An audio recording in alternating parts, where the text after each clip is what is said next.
Hi friends, my name is Maruti and I'm the co-founder of Cracku. In this video, we'll be looking at the video solutions for the verbal questions in CAT 2022 Slot 3. If you have not attempted these questions, I would recommend you to go to the Cracku previous papers page. You can find the link if you just search for Cracku CAT previous papers and download the PDF of the examination of that particular slot and try to answer the questions on your own. Once you answer the questions, if you want to look at the video solutions, then you can come back and check this video. In fact, when you download the PDF from our site, at the end of every question, there is a button where you click on it, you will be redirected to the video solution. That is, you will be automatically redirected to this page. So you should definitely check that also out. Anyway, this is a very useful video and it will help students who are preparing for CAT. Cracku offers a lot of material completely for free. For example, we offer the complete revision of CAT syllabus for Quant, LRDI and Verbal. All of them are available on YouTube. You should definitely check it out. Those videos are very useful and they help a beginner understand the entire syllabus very thoroughly. In addition to that, we are also offering 3 free mocks. All of them are in the latest pattern of CAT. You should definitely check them out.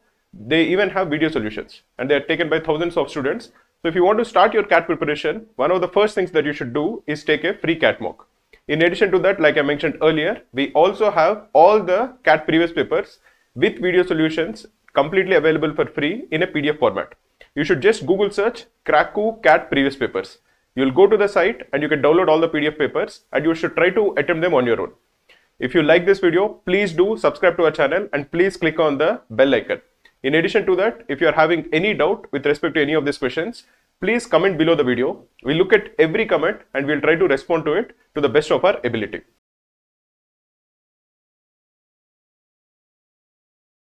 Hi friends, welcome to Cracku's video series. I'm Sayali Kal. In this particular video, we have a passage which is about how the European colonizers viewed India, especially India's history and culture, and how their own biases led to the formulation of the image of India in the Western world. So let's take a look at the passage. We'll go paragraph by paragraph and then take a look at the questions. Interpretations of the Indian past were inevitably influenced by colonial concerns and interests, and also by prevalent European ideas about history, civilization, and Orient. Orientalist scholars studied the languages and the text with selected Indian scholars, but made little attempt to understand the worldview of those who were teaching them. The readings, therefore, are something of a disjuncture from the traditional ways of looking at the Indian past. So basically, the way European or basically how the Western world looked at the Indian past, it was influenced by their own beliefs, their own colonial concerns, their own worldview, their own ways of looking at things, their own civilizational views. So basically, they were not able to look at the Indian past objectively. They studied with Indian scholars, but they did not understand the worldview of the scholars they were working with. So essentially, they did not understand the Indian worldview. Instead, their view of Indian past was heavily influenced by their own biases, their own frame of mind, their own beliefs as such. So I'm putting European. So European interpretation of Indian past influenced by colonial concerns, biases, their own worldview.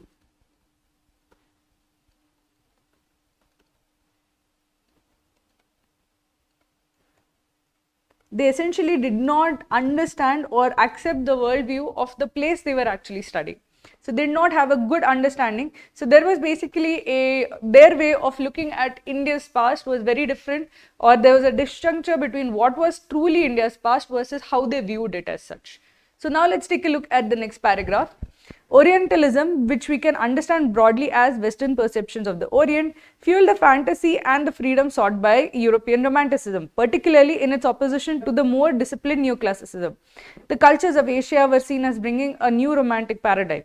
Another Renaissance was anticipated through an acquaintance with the Orient, and this, it was thought, would be different from the earlier Greek Renaissance. It was believed that this Oriental Renaissance would liberate European thought and literature from the increasing focus on discipline and rationality that had followed from the earlier Enlightenment. The Romantic poets, Wordsworth and Coleridge, were apprehensive of the changes introduced by industrialization and turned to nature and to fantasies of the Orient. So there was also an innate need for this Orientalism essentially. So basically Orientalism is the way the West viewed the East as such. It was the Western fantasy of the East. And why did they have this fantasy of the East? Because they had their own concerns about the way their society was post the Greek Renaissance. After the Greek Renaissance, there was like a lot of discipline, a focus on rationality, and a lot of romantic thinkers like the romantic poets wanted a more liberating environment, a more liberal environment, and they hoped that this would come about with a Oriental Renaissance. So basically the fantasy of the Orient also came about because of a need for there was a psychological need for a liberating force, and they hoped to see that in the form of the Orient because they had their own preconceptions about the Orient as such. So Orientalism supported by Western fantasies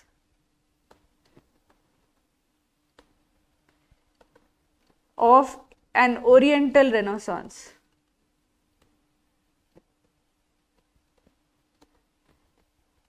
They were hoping for a liberation or liberal space for Romanticism.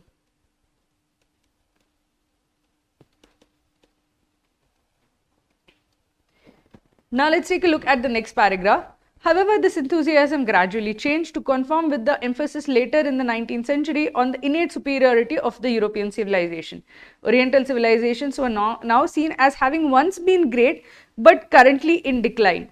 The various phases of Orientalism tended to mold European understanding of the Indian past into a particular pattern. There was an attempt to formulate Indian culture as uniform, such formulations being derived from texts that were given priority. The so-called discovery of India was largely through selected literature in Sanskrit.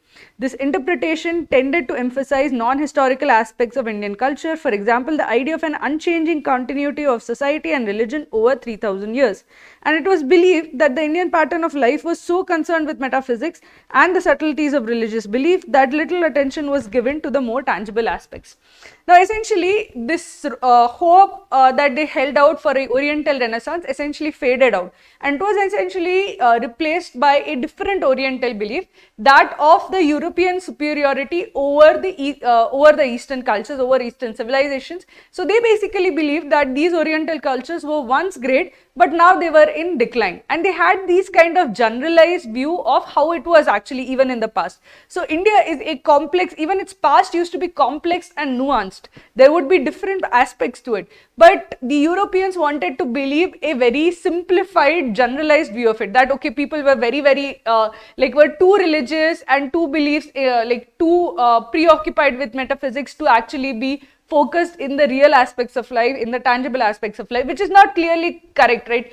In reality, people will be worried about their real tangible aspects of life. It's not just like about spirituality or spiritualism as such. But when outsiders view India, they basically kind of had this generalized view of India, where they adopted this view of how Indians used to be in the past as such, and they essentially kind of believed that it was like an unchanging society. Few selected literatures were given prominence. Anything which did not agree with that particular worldview would be shunted out. So essentially they had a simplified generalized view which did not at all match up with the actual Indian past as such. So essentially the romantic view gave way to a view of culture in decline,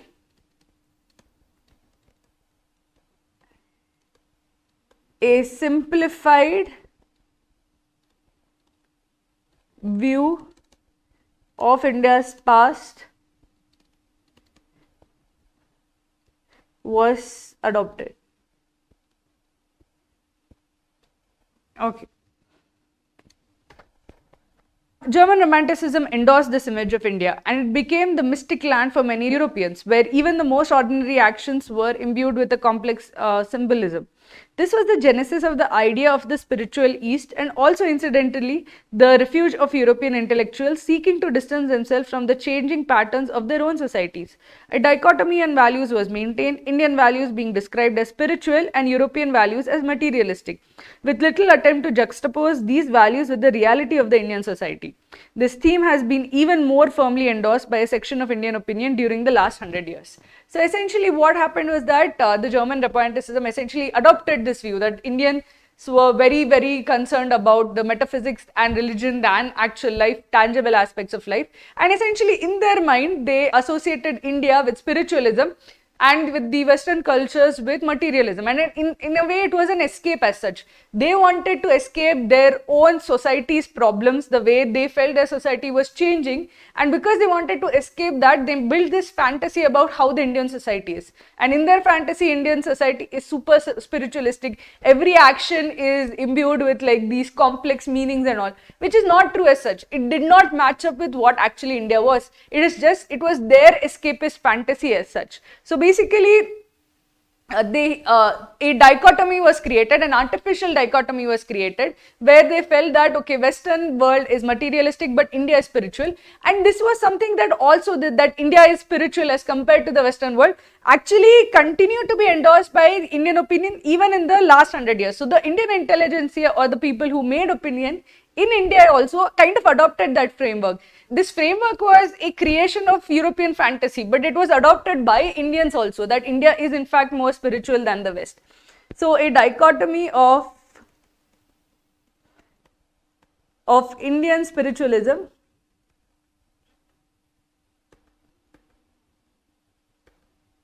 versus Western materialism created.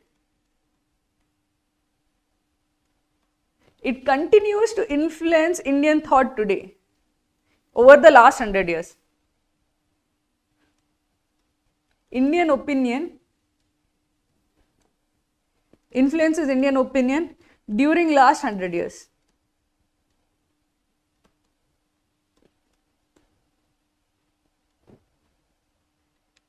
It was a consolation to the Indian intelligentsia for its perceived inability to counter the technical superiority of the West, a superiority viewed as having enabled Europe to colonize Asia and other parts of the world.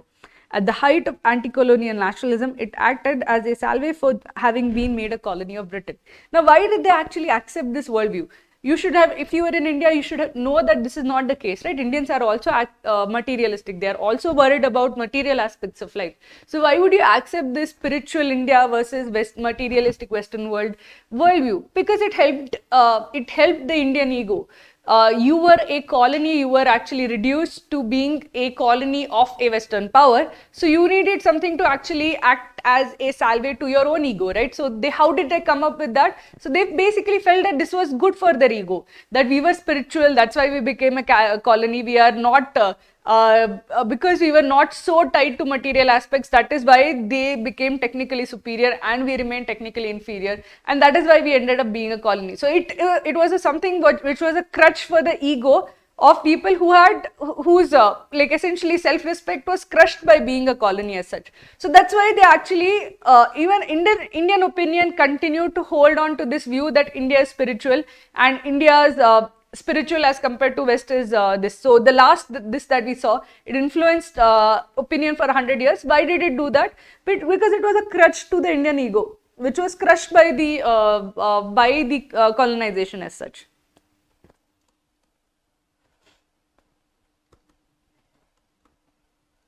So if you see what is the entire passage about, it begins by saying that how the way India's past was viewed was very, very influenced by colonial concerns, the Western worldview of other societies. It was heavily influenced that, okay, these people are different and this is how they are different, and they kind of formed this biased worldview of India and India's past. They never really understood India from the eyes of an Indian as such. Now again, what happened was that there was also the fantasy of India that was formed was also in response to the need for a revival of Romanticism. Romanticism was in decline in the Western world. It felt like the Western thought was becoming more disciplined, more rational, and that is why Romanticism kind of sought out Orientalism as a way of getting a final, like Romanticism wanted a Oriental Renaissance basically so that it could get that liberation again, where it could escape the discipline and rationality imposed by neoclassicism. So essentially that was also one of the psychological needs for creating this Orientalist fantasy. Now what also happened is that even though Romanticism went away, this Orientalist fantasy didn't go away. Why didn't it go away? Because people essentially started looking at it as the spiritualism fantasy essentially became ingrained. And even though they didn't look for a Oriental Renaissance as such, what they saw is that, okay, this is a culture that is very, very spiritual and is now in decline. And basically, while the Western world is materialistic, the Indian and Oriental societies are spiritual, and everything that they do is not about the tangible, but it is about the intangible, metaphysical considerations as such. So again, the spiritual fantasy that the West had created about India survived. And not only was this fantasy not only did it survive, but it also influenced Indian opinion. Indians, how they viewed their own past, became influenced by this fantasy of how India was spiritual versus West being materialistic. Now, why did it actually influence Indian opinion? Because even though they knew that India was not only concerned with metaphysical aspects, but also concerned with tangible aspects, this fantasy is like basically a Western view of Indian past as such. Even though that was the case, why did they adopt this particular dichotomy or this particular fantasy of the Western world? They adopted it because it made their ego feel better. Because you would think that, okay, I didn't just lose, I didn't just become a colony because I was technically inferior. I became a colony because I was more spiritual while the West was more materialistic, and that is why I became a colony. That felt better than feeling that, okay, I was just technically inferior. So that was basically a way in which they kind of salvaged their own ego as such, and that is why that particular fantasy continued to hold on, not just in the West, but even among the Indian intelligentsia as such. The author is basically saying that the view of the Indian past that is being like constructed by the West is something which is a product of the West imagination of India and has nothing to do with the actual Indian past and how it actually started, how it progressed, and how it survived. So this Indian fantasy of what India's past is like, why it was created, how it survived, everything is given in this particular passage. So now that we understand what this passage is about, let's take a look at the questions. So let's take a look at the first question. It can be inferred from the passage that to gain a more accurate view of a nation's history and culture, scholars should do all of the following except develop an oppositional framework to grasp cultural differences. This is incorrect, because if you start with an oppositional framework like, okay, the West is materialistic versus this is spiritual, you'll never truly understand the culture as such. If you have an oppositional framework, you'll only kind of amplify the differences, but you will never truly understand the culture. The author will definitely not agree with this, because this is what the colonizers did, and because they did that, they did not have a good understanding of India's past. They did not understand India through the eyes of the Indians. So basically, if you create an oppositional framework, what does it mean? And basically grasp cultural differences. So you say, okay, the West believes in this, the India as opposed to that believes in this. So if you do that, you kind of amplify the differences. You have a particular, you filter out the similarities, you filter out whatever is same between you two cultures, and you basically kind of focus only on the differences, and you have a kind of a convoluted world view of that particular culture. It won't be a true view of the culture. It won't be a genuine view of the culture. It will be a view which is kind of influenced by your own biases, your own way of looking at things. So A would in fact not be how you should, it's not how you should do history. You should not look at a culture with your own lenses and see what is different. That is actually wrong as per the author. So he would not definitely say that. So this can be said to be the answer as such. This is against what the author actually asked us to do. Examine their own beliefs and biases. This is true. The author says that the way you look at a society and a society's past should not be influenced by your own concerns. Like the West was influenced by the colonial concerns, their own belief of what was going on in the Western thought. They believed, okay, neoclassicism has become very rigid in its discipline. So all of that essentially influenced how they looked at India's past. And the author believes that it should not be done. You should look at India's past through the lens of the Indians. You should look at it objectively. You should not look at it with your own concerns and biases and subjective beliefs. So he will agree with this. read widely in the country's literature. The author says this should be done. The Western colonizers looked only at selected texts. If they had looked at the entirety of India's culture, India's literature, they would not have those biases as such. So again, this is something he would agree with. Examine the complex reality of that nation's society. Again, he believes that this is something that the Western powers did wrong, the Western culture did wrong. They kind of adopted a generalized, simplified view of India's society, that India is not, worried about religion and metaphysics and not really worried about tangible concerns in life, which clearly cannot be true. In your day-to-day life, you are actually worried about the tangible aspects, about your property, about your relations, about your family. These are tangible things. You are not worried about the metaphysical things and not worried about religion, right? So, but the Western view does not think that way, right? The Western view of India was that it is very spiritual and everything was like super complex, because that is something that they had their own fantasy about. So this is something he would agree with. Basically, a nation's society, what motivates a society is a complex thing. You can't have a simplified, generalized view of a society like that. So he will agree with that. A is the only one that he will definitely not agree with. He is actually opposed to that particular view of things, because it brings in your own biases, you view a society from the lens of your society, which the author does not agree with. So A would be the right answer.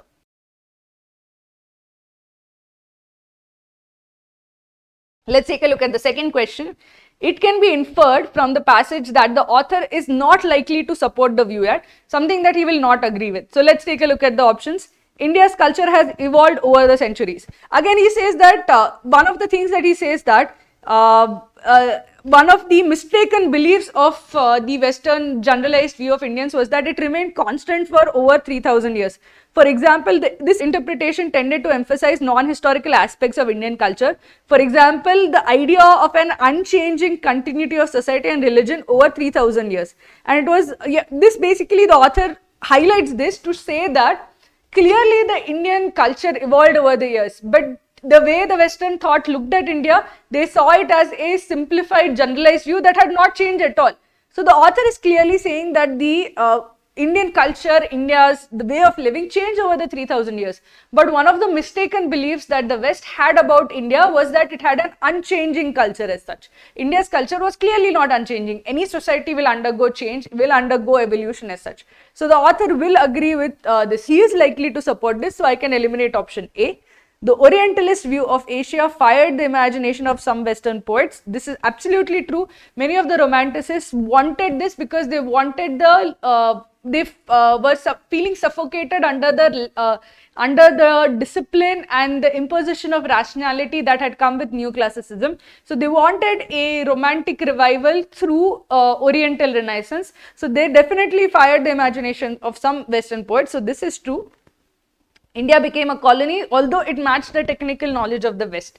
This is not true. India did not match the technical knowledge of the West. What basically the author is saying, if you look at the option, was that it was a consolation that instead of just the Indian intelligentsia basically were on the back foot, or their ego was hurt from the fact that they could not match the technical superiority of the West, and because of that they felt that if you can't match the technical superiority of the West, you would feel that you would be an inferior culture. But to actually act against that kind of thing, they sought consolation in the fact that they were more spiritual than the West as such. So this is not true that they had the same level of technical knowledge as the West. This is clearly not true, as per the passage itself. So the author will not agree with this.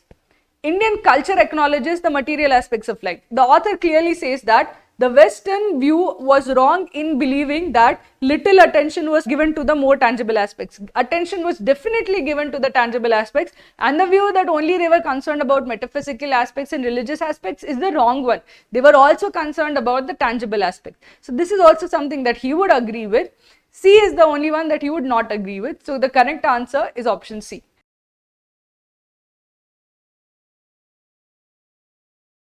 In the concept of the passage, all of the following statements are true except, so we have to look at the false statement. Indian texts influenced Orientalist scholars. This is true. Basically, they studied languages and the text with selected Indian scholars. Basically, they did read. It's not as if there was no influence from the Indian text. So this is true. So we can eliminate this option. Orientalist scholarship influenced Indians. Again true, Orientalist scholarship essentially produced this view that India is spiritual versus Western materialism, and this was the view that was held by the Indian intelligentsia as given over here. This theme has been more endorsed by the section of Indian opinion during the last 100 years. So this Orientalist scholarship did influence Indians. So B is also true. Indian spiritualism served as a salve for European colonizers. No, this is given over here. It was a consolation to the Indian intelligentsia. It was a salve for the fact that having been made a colony, so it was a salve for the Indians, not for the colonizers. The Indians felt that okay, I was colonized, my country was colonized. But it was because of this particular way that my society is spiritual and it was less worried about tangible aspects, and that is why it was colonized. The salve of this particular spiritualism was for Indians, not for the European colonizers. So this statement is definitely false. Orientalist understanding of Indian history was linked to colonial concerns. Basically it is given in the first paragraph directly. That is basically it was influenced by were inevitably influenced by colonial concerns and interests, and also because by the prevalent European ideas about history, civilization and the Orient. So this is true, it is given directly in the first paragraph. So only option C is false.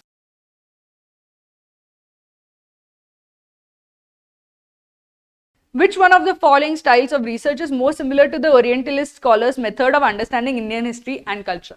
So what did the Orientalist scholars do? They basically looked at Indian history through their own lens, their own biases, their own worldview. They saw only selected texts, but they did not understand the Indian worldview as such. Then they formed a fantasy of India's past, basically a self-serving fantasy of what their psychological needs were.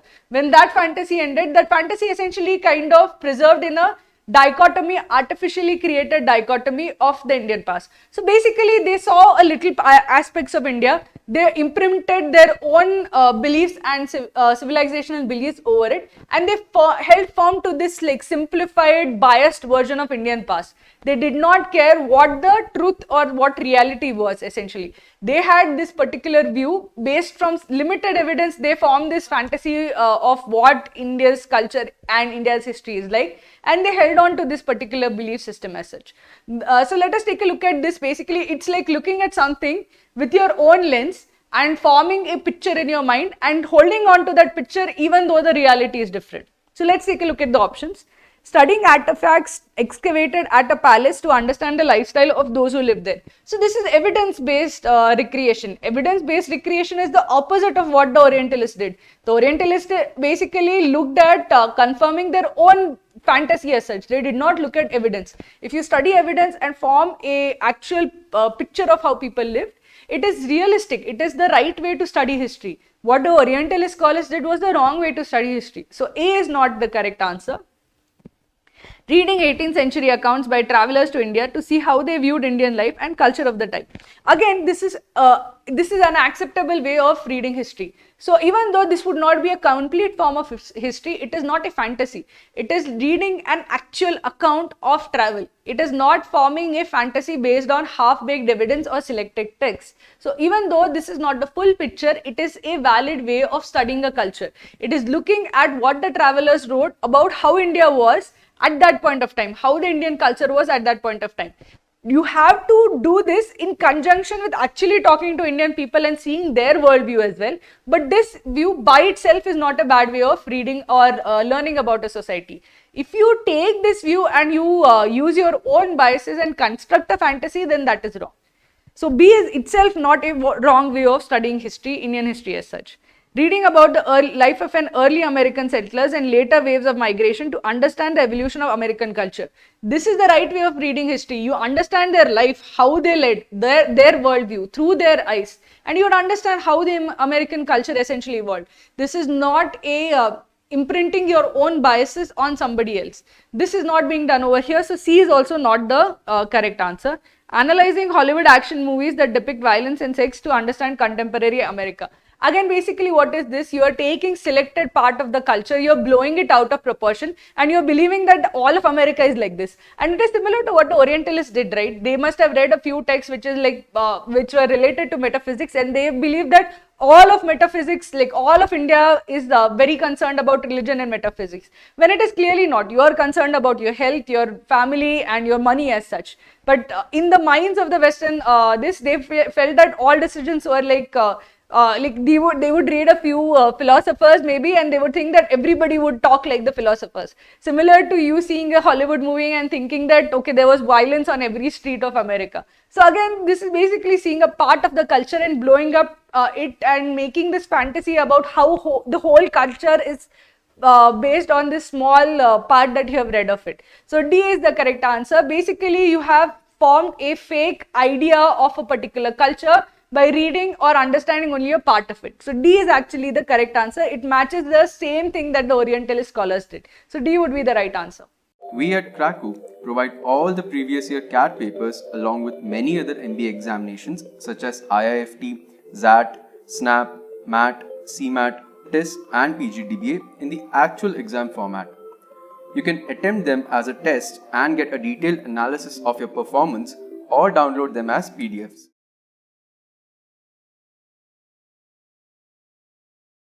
Hi friends, welcome to Cracku's video series. I'm Sayali Kal. In this particular passage, we have a passage written by a sociologist about the social factors that would influence crime in a particular place or crime in a city. So let's take a look at the passage. We'll go paragraph by paragraph and then take a look at the questions. This RC set is on the easier side. This is the kind of RC set that you should definitely attempt in CAT and that you should definitely get right. So let's take a look at the paragraph, first paragraph. Sociologists working in the Chicago school tradition have focused on how rapid or dramatic social changes causes increases in crime. Just as Durkheim, Marx, Twain, and other European sociologists thought that rapid changes produced by industrialization and urbanization produce crime and disorder, so too did the Chicago school theorists. The location of the University of Chicago provided an excellent opportunity for Park, Burgess, and Mackenzie to study the social ecology of the city. Shaw and McKay found that areas of the city characterized by high levels of social disorganization had higher rates of crime and delinquency. So the basic theory is that sociologists tried to see whether there's a link between like immigration or social disorganization or dramatic social changes and rise in crime. So they wanted to investigate link between rapid social changes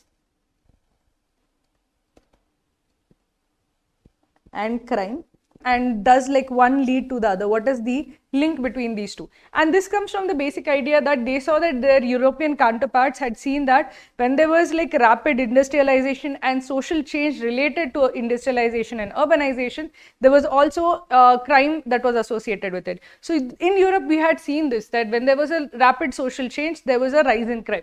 So the Chicago guys wanted to see, is this the case even in Chicago? And Chicago is a place which actually is a good area to study that because it had rapid social changes as such. So because of that, they studied it and they saw, yes, in fact, the study confirmed that when you have high levels of social disorganization, then that does lead to high rate of crime and delinquency. So this link was observed in the research that was done by the Chicago school sociologists as such. So let's take a look at the next paragraph. So we have been introduced to a study which has shown a link between rapid social change, social disorganization and rise in crime. So let us take a look at what are the details of this particular study. In the 1920s and the 1930s, Chicago, like many American cities, experienced considerable immigration. Rapid population growth is a disorganizing influence, but growth resulting from in-migration of very different people is particularly disruptive. Chicago's in-migrants were both native-born whites and blacks from rural areas and small towns and foreign immigrants. The heavy industry of cities like Chicago, Detroit and Pittsburgh drew those seeking opportunities and new lives. Farmers and villagers from America's hinterland, like their European cousins, of whom Durkheim wrote, moved in large numbers into cities. At the start of the 20th century, Americans were predominantly a rural population, but by the century's midpoint, most lived in urban areas. The social lives of these migrants, as well as those already living in the cities they moved to, were disrupted by the differences between urban and rural life. According to social disorganization theory, until the social ecology of the new place can adapt, this rapid change is a criminogenic influence.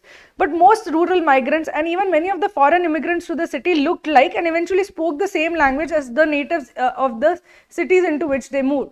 These similarities allowed for more rapid social integration for these migrants than was the case for African Americans and most foreign immigrants. So the author said that there's a link between social disorganization and crime. But what is the social disorganization that he's talking about? So he's talking about social disorganization that results from the immigration and in-migration of people. So there are basically two flows that occurred in that time. Basically, one was a flow of people from rural to urban areas. So there was a huge population shift. He said that most at the start of the century they were mostly a rural population. America was mostly a rural population, but by the midpoint of the century, that is over a short period of 50 years, it became mostly an urban population. So there was this huge flow from rural areas to urban areas.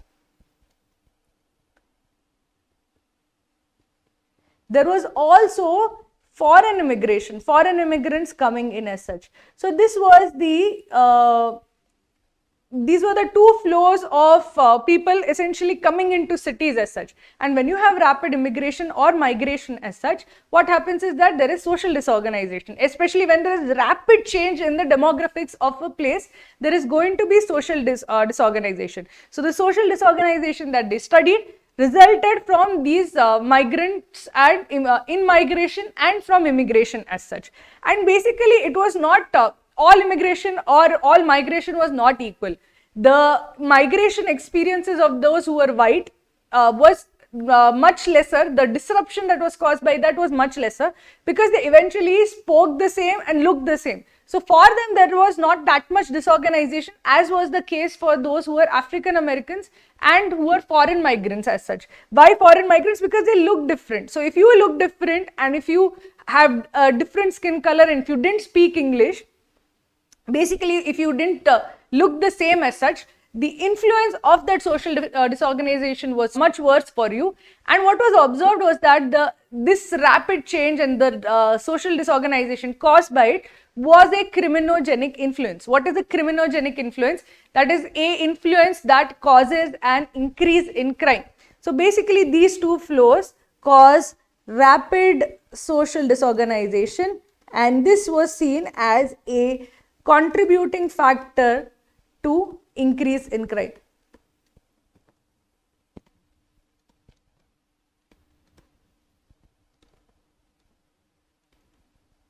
Now let's take a look at the next paragraph.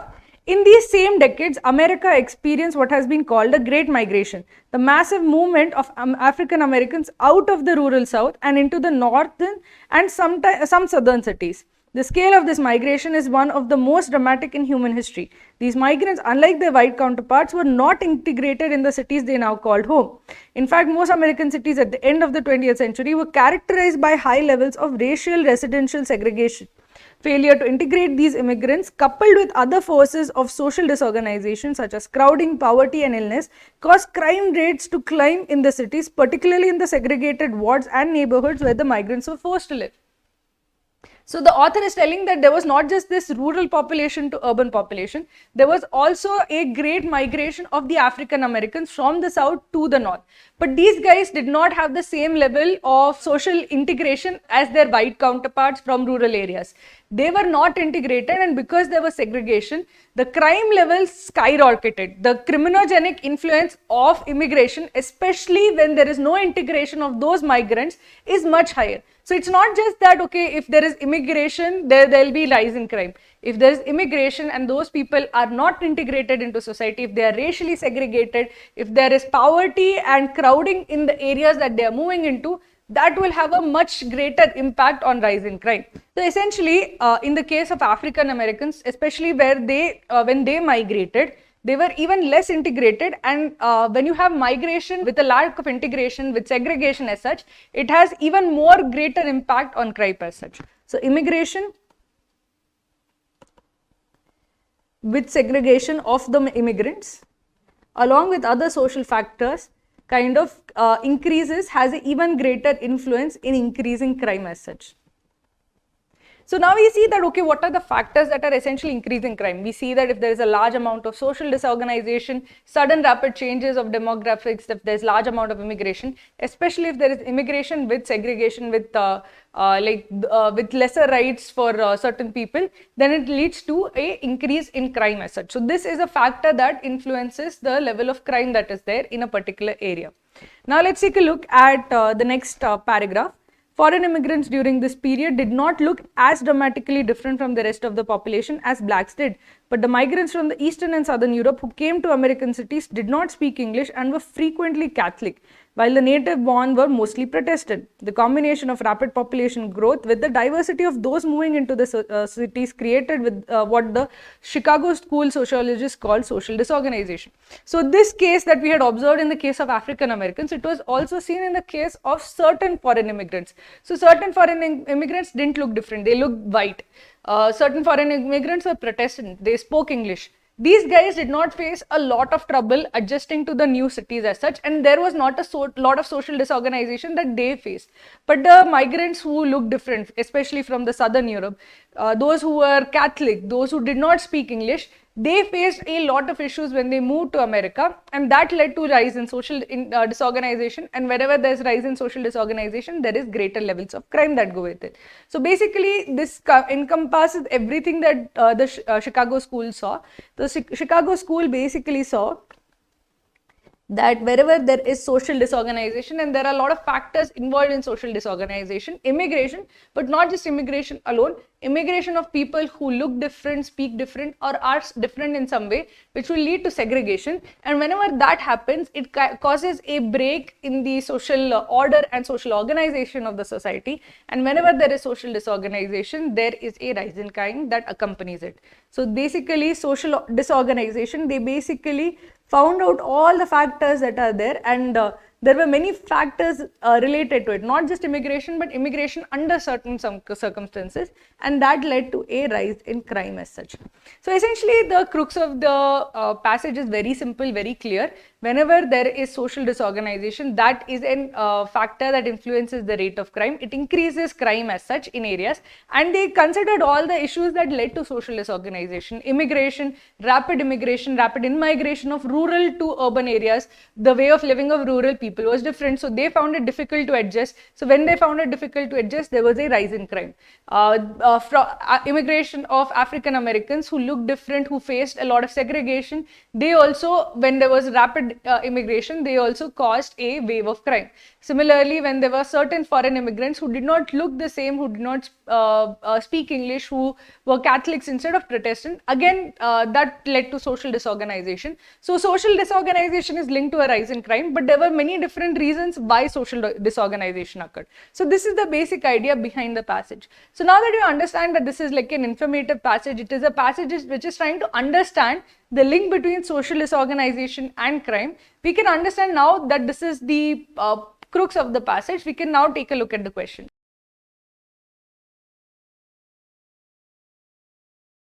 Which one of the following set of words, phrases best encapsulates the issues discussed in the passage?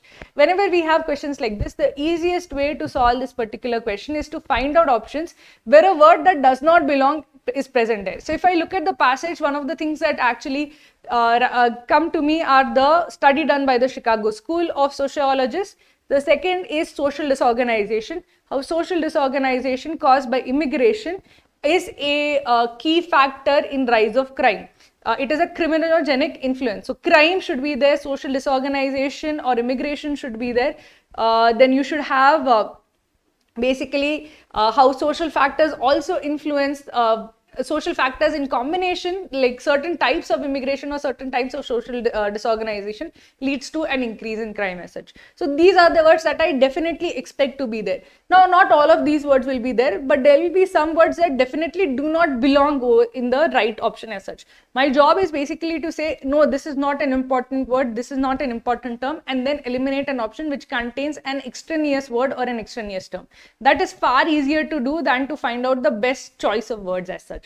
So let's take a look at the options. Chicago School should be there. native born whites. It's not just about native born whites. Basically, it is the local population of those cities. So the local population of those cities could also have been black as such. But essentially, the native born whites adjusted better than those who were essentially African American. So this term does not really belong there. European immigrants, it's not just European immigrants, it is all immigrants.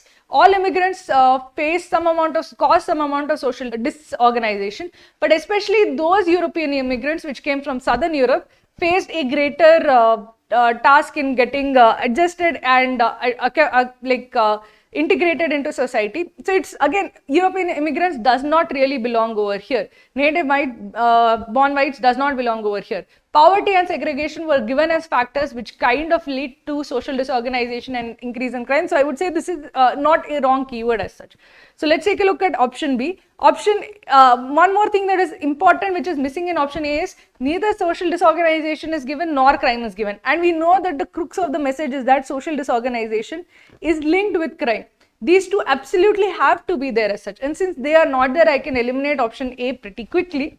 Chicago school should be there. Social organization or disorganization, they mean the same thing. Migration and crime. All of these are very crucial words in the entire passage. So I'd say this is the right option because none of these words are non-keywords. All of these are key terms.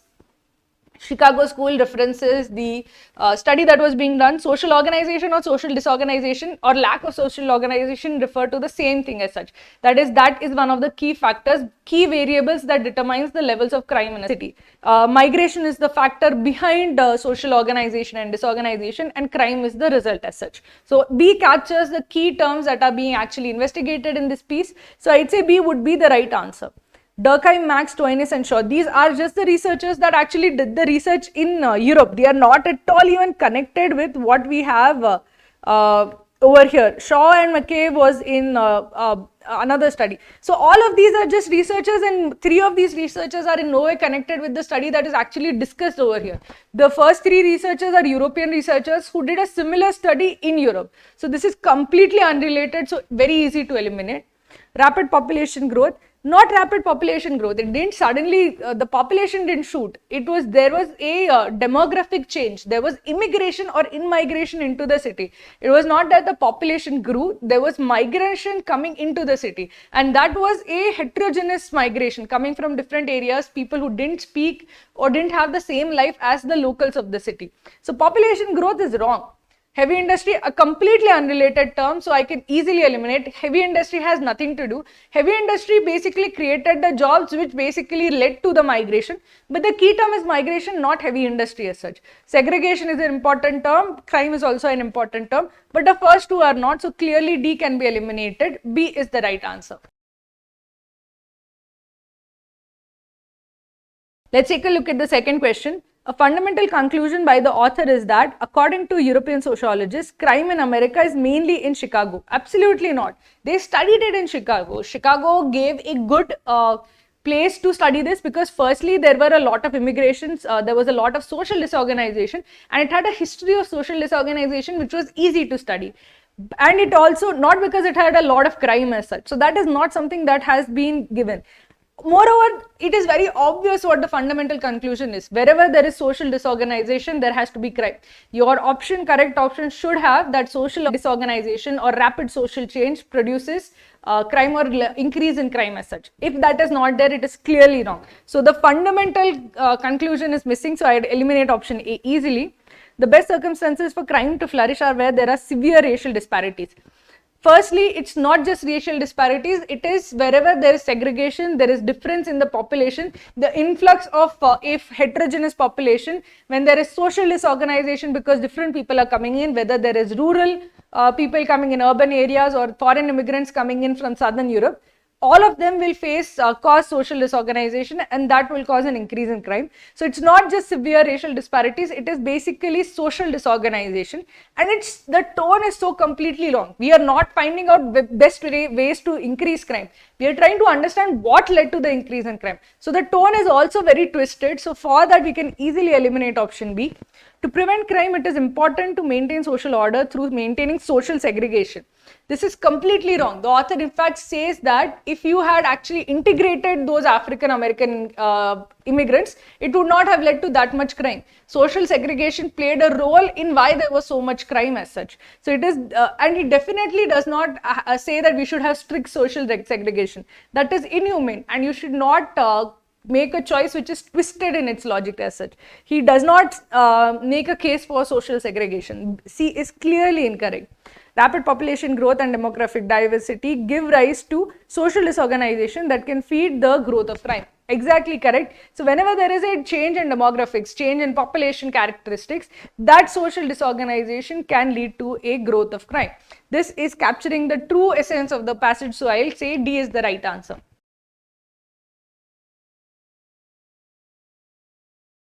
Which one of the following is not a valid inference from the passage? The failure to integrate in-migrants along with social problems like poverty was a significant reason for the rise in crime in American cities. This is given, this is true. Basically, this is true mostly for the African Americans who were segregated. There was population area-wise segregation. They lived in different residential areas, and those areas were overcrowded. They had a lot of poverty, and that was definitely a factor in the rise in crime in American cities. So this is a valid inference, so I can eliminate option A. According to social disorganization theory, the social integration of African American migrants into Chicago was slower because they were less organized. It was not about them. It was definitely not their fault that happened. It was not that they were less organized. They looked different. The author basically says that when you look different and there's a lot of people, migrants coming in who look different, who speak a different language, they are not integrated, and when they are not integrated into society, then there are problems. He's not laying the blame on African Americans. He's not saying that they are less organized or there was something wrong with them which has led to an increase in crime or led to social disorganization. He's basically saying that they look different, and because they look different, they were not integrated in society, and that was a criminogenic influence as such. So this is twisted logic. This is not what is given in the passage. This is clearly wrong. So B would be a invalid inference. I'd say this is the right answer. The difference between urban and rural lifestyles were crucial factors in the disruption experienced by migrants to American cities. This is given. This is a valid inference. Essentially, the author is saying that the rural way of life was very different, and once they moved from rural to urban areas, there was definitely a difference in their lives, and that caused social disorganization. We can see that from the passage over here. We can see very different people is particularly disruptive. So rapid population growth is a disorganizing inflation, but when it is from in-migration, it is particularly disruptive. And basically he is told over here, farmers and villagers in America's hinterland like this moved to city in large numbers, and they found it very difficult. So basically the social lives of these migrants as well as those already living in the cities were disrupted by the differences between urban and rural life. So this was also a factor why they had such a sudden disruption in their lives as such. So this is definitely given. This is a valid inference. According to social disorganization theory, fast-paced social change provides the fertile ground for rapid growth of crime. This is the fundamental crux of the passage. This is what the author is trying to say. When you have fast-paced increase in growth, especially when it is from in-migration, it is disruptive, and when it is disruptive, that leads to a rapid growth of crime. This is the central central conclusion of the passage as such. So D is also a valid inference. B is the only one which has a twisted part, distorted part, and that is why B is not a valid inference.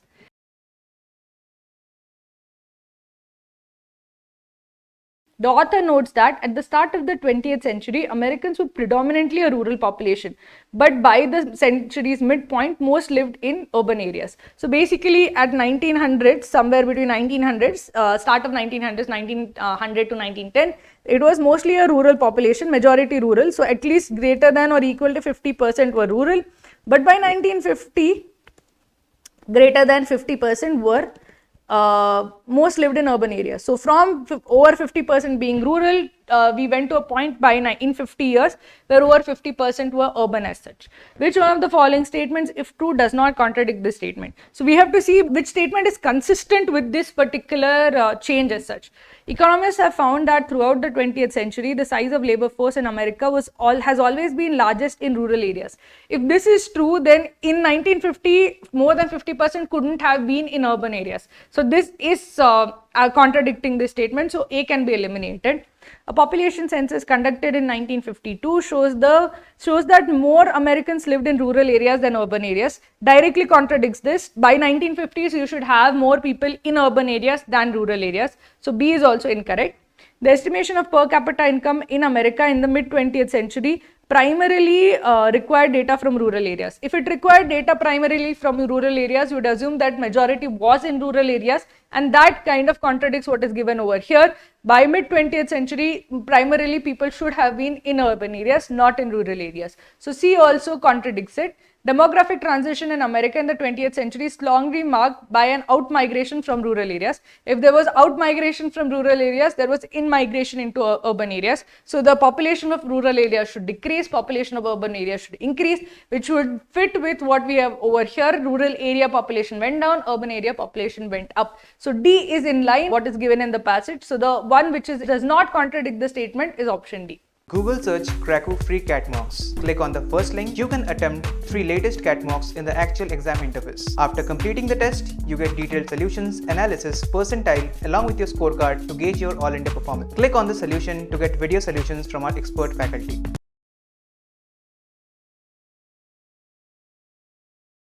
Hi friends, welcome to Cracku's video series. In this particular video, we will be discussing a passage which is about how nature is evolving towards technology and technology is converging with nature. The two trends are essentially discussed and the convergence is discussed in the passage. So let's take a look at the passage. We'll go paragraph by paragraph and then take a look at the questions. Nature has all along yielded her flesh to humans. First, we took nature's materials as food, fibers and shelter. Then we learn to extract raw materials from her biosphere to create our own new synthetic materials. Now bios is yielding us her mind. We are taking her logic. So essentially in this paragraph, the introduction is given as to what we are going to talk about how we are taking biologic as such. So intro to biologic, intro to how humans are now taking biologic.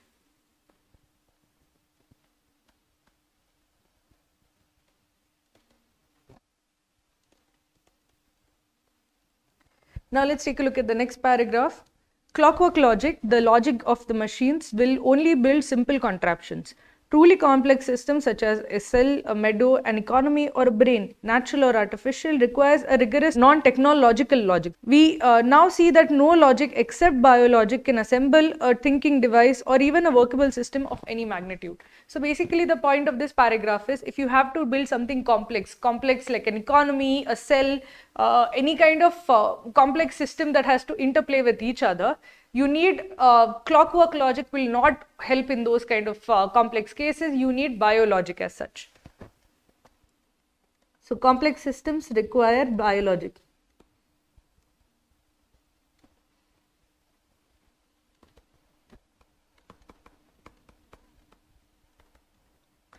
So this essentially extends why we have taken long from nature. Now from nature we are also taking the biologic, that is the logic for how complex systems should work.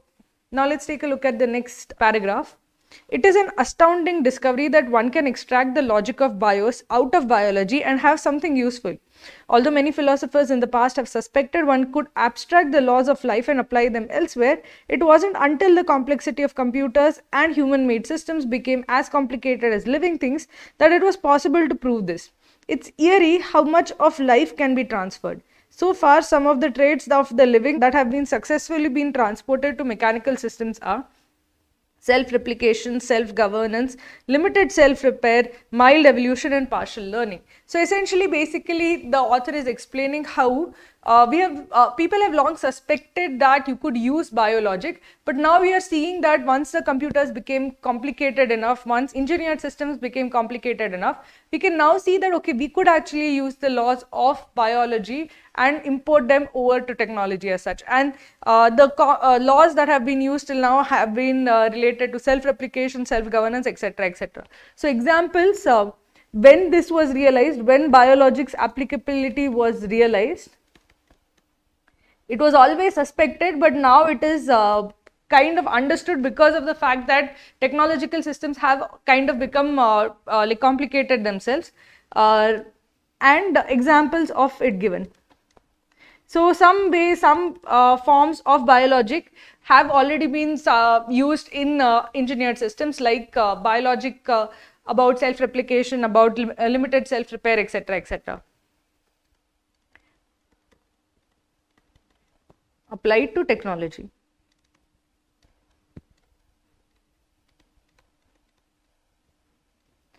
Now let's take a look at the next paragraph. We have reason to believe yet more can be synthesized and made into something new.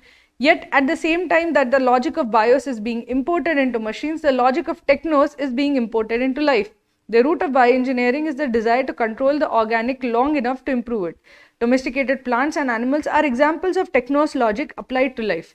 The wild aromatic root of the queen anne's laceweed has been fine-tuned over generations by selective herb gatherers until it has evolved into a sweet carrot of the garden. The udders of wild bovines have been selectively enlarged in an unnatural way to satisfy humans rather than calves. Milk cows and carrots, therefore, are human inventions as much as steam engines and gunpowder are. But milk cows and carrots are more indicative of the type of inventions humans will make in the future, products that are grown rather than manufactured. Till now, we were discussing how the laws of biology are now being applied to technology, that we are now creating mechanical systems which follow the laws of self-repair, self-replication, etc. But this is not just a one-way street. We are also taking laws of technology and applying them to biology. We are kind of engineering organic life. So basically, if you see the way carrots were, they were kind of selectively produced to be sweet carrots. You took something that naturally occurred and you selectively engineered it over generations in such a way that it became a carrot. Similarly, you took the wild bovines and you kind of selectively bred traits into it such that they became milk cows. So essentially, both of them are given about how technology was essentially used in organic life to modify organic life as such. So technologic also used to modify organic life.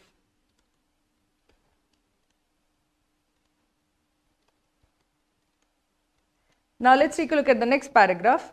Genetic engineering is precisely what cattle breeders do when they select better strains of Holsteins. Only bioengineers employ more precise and powerful control.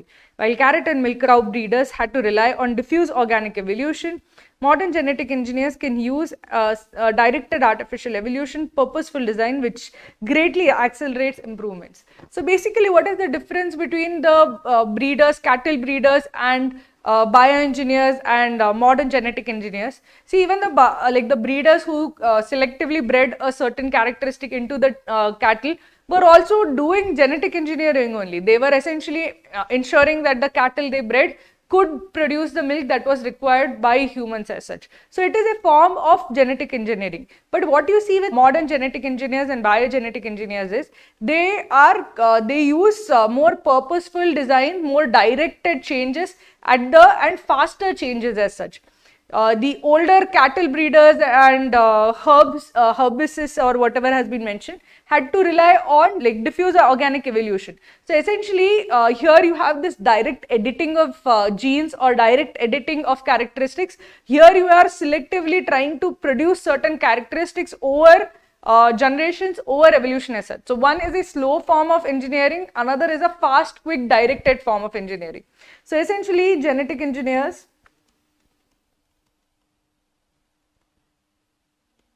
and cattle breeders do essentially they achieve the same results, but one does it in a direct way, one does it in an indirect way. So they do the same thing with different different methods as such.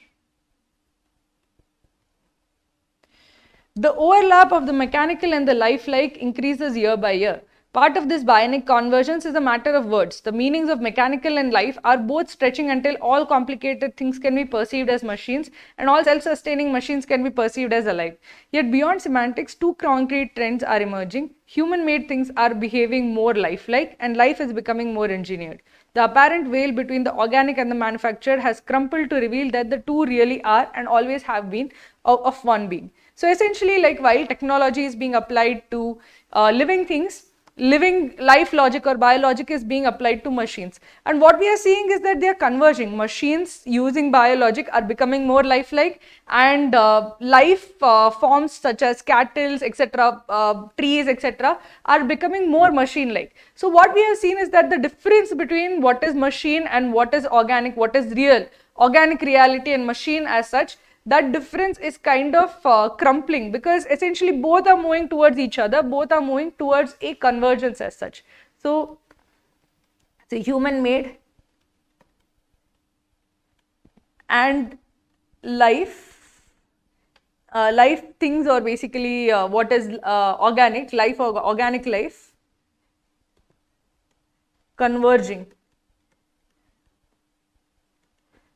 So what is the overall point of the passage? So firstly, the author begins by saying how biologic or the logic of bios is now being applied to technological innovations, and how now the technology is also like technologic was always used for, has been used for a long time in biology to improve biology as such. So we see these two forces. Biologic now being applied to machines and mechanical products, and technology being applied to organic products. And these two things, what is organic, what is mechanical, is kind of converging to each other, because now they are like human-made things are becoming more lifelike, and lifelike things or life things are actually becoming more mechanical as such. So because they are moving towards each other, we see that there is a convergence happening, and there will be no distinction between what is real life, organic life, versus what is man-made life as such. So this is the main point of the passage.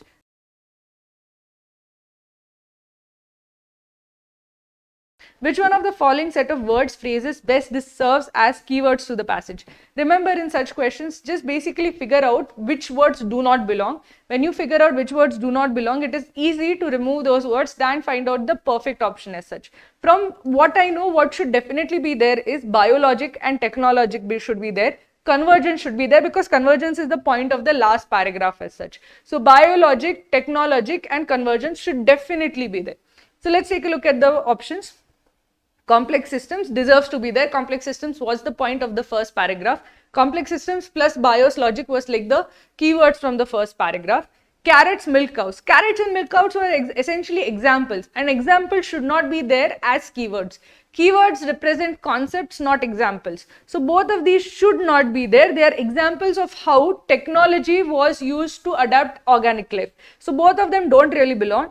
Technos logic belongs, convergence belongs, but these two do not belong. So I can eliminate option A, because these are not keywords. These are just examples given to show how technos logic was applied to biology. Nature, computers also does not belong. Carrots does not belong. Milk cows, all of these do not belong as such. Nature is fine, but biologic should be there. Genetic engineering is also a keyword that is used, but biologic is missing, technologic is missing, convergence is also missing. So three important terms are missing, so B also can be removed. Nature, bios, technos, self-repair and Holsteins. All of these are keywords. I'd say this is correct, this is correct. These are, all three are correct keywords as such. But self-repair is not a keyword. Self-repair is an example of what lifelike characteristic has been applied to machines. Similarly, Holsteins is an example of cows, which is an example of technology being used to adapt biology. So it is an example of an example, definitely not a keyword. So these two can be removed. So clearly this is not the right answer. Complex systems, yes, a keyword. Biologic, also a keyword. Bioengineering, yes, a keyword. Engineering from using biologic to machines. Technos logic, convergence. Three important things that I had mentioned must be there, are there over here. There is no keyword here which is not a key term in the passage, no example, no spurious keyword given. I would say this is the right answer. So D would be the right answer to choose.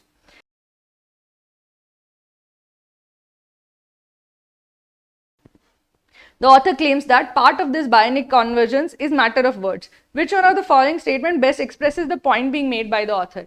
Basically, he says matter of words because what is lifelike versus what is technological or what is man-made is kind of the difference between that is kind of going away completely, because technological things are becoming more lifelike and what organic life is becoming more technology as such. This difference was never really there, and whatever was the veil between them is also disappearing. So essentially it has become just a matter of words, what you consider as organic reality and what you consider as a machine as such. There is no real intrinsic difference between them as such. So let's take a look at the options. Bios and technos are both convergent forms of logic, but they generate meanings about the world that are mutually exclusive. Now this about the world that are mutually exclusive is not mentioned anywhere in the passage, that they generate meanings about the world that are mutually exclusive. These are not mutually exclusive. The author feels that is converging. What is lifelike, what is technology are essentially converging. So this part is a distortion, so we can eliminate it.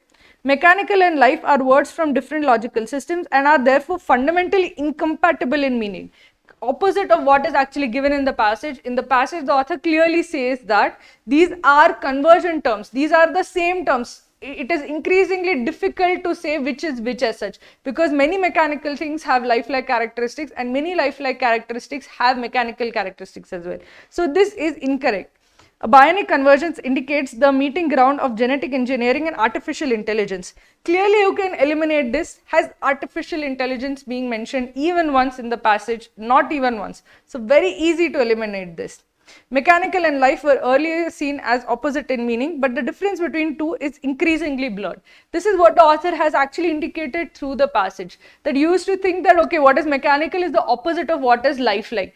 But mechanical things are getting lifelike characteristics, lifelike things are becoming mechanical, and there is a convergence occurring. The apparent veil between these two has been removed, has crumpled, and now we are realizing that they were not two different things at all. They were not opposites at all. They were in fact the same one thing as such. So only D conveys that meaning. So D is the right answer.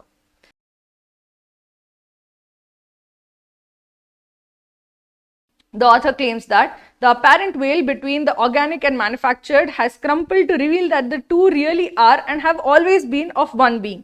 Which one of the following statement best expresses the point being made by the author over here? What the author is saying is that we are seeing that what is mechanical is moving closer to what is lifelike, and what is lifelike is moving closer to what is mechanical. And we are realizing that they are converging to one thing. There is no really such thing that what it is purely mechanical, it is purely organic life.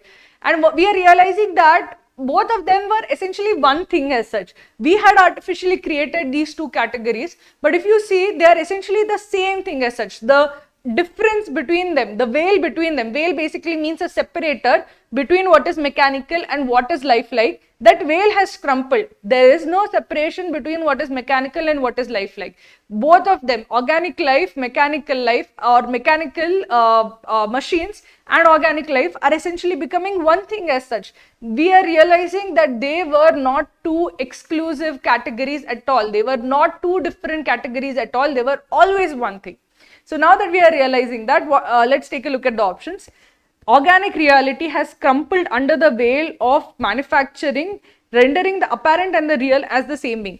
Organic reality, no. Apparent reality of organic life and machines being different has crumpled.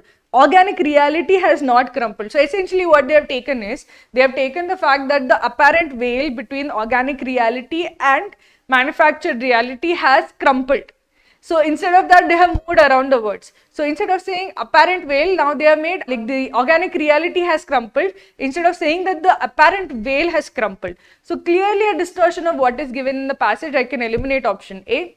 The crumpling of the organic veil, not organic veil, it is the apparent veil. The crumpling of the organic veil between the apparent and manufactured reality reveals to them to have been the same being. So this is like just moving around the words, okay. You have the organic reality, you have the manufactured reality, okay, and manufactured reality, and this is the apparent veil, and this apparent veil has crumpled. The what they are doing is now converting this apparent veil into organic veil, and organic veil has crumpled, and apparent reality and so just moving around words, it's just distorting what is given in the passage. So option B can easily be eliminated. Scientific advances are making it increasingly difficult to distinguish between organic reality and manufactured reality.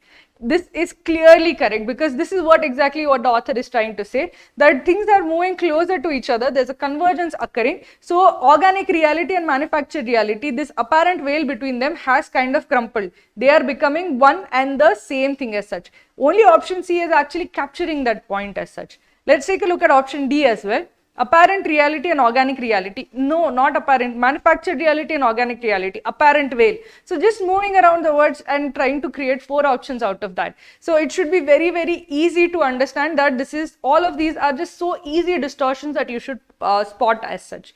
Apparent reality and organic reality are distinguished by the fact that the former is manufactured. It is not apparent reality, it is manufactured reality and organic reality and apparent veil. So you should be able to see and spot such easy distortions from a mile away. So the right answer is option C.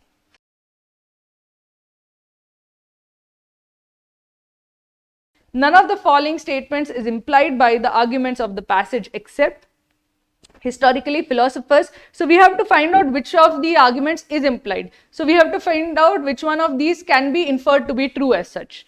Historically, philosophers have known that the laws of life can be abstracted and applied elsewhere.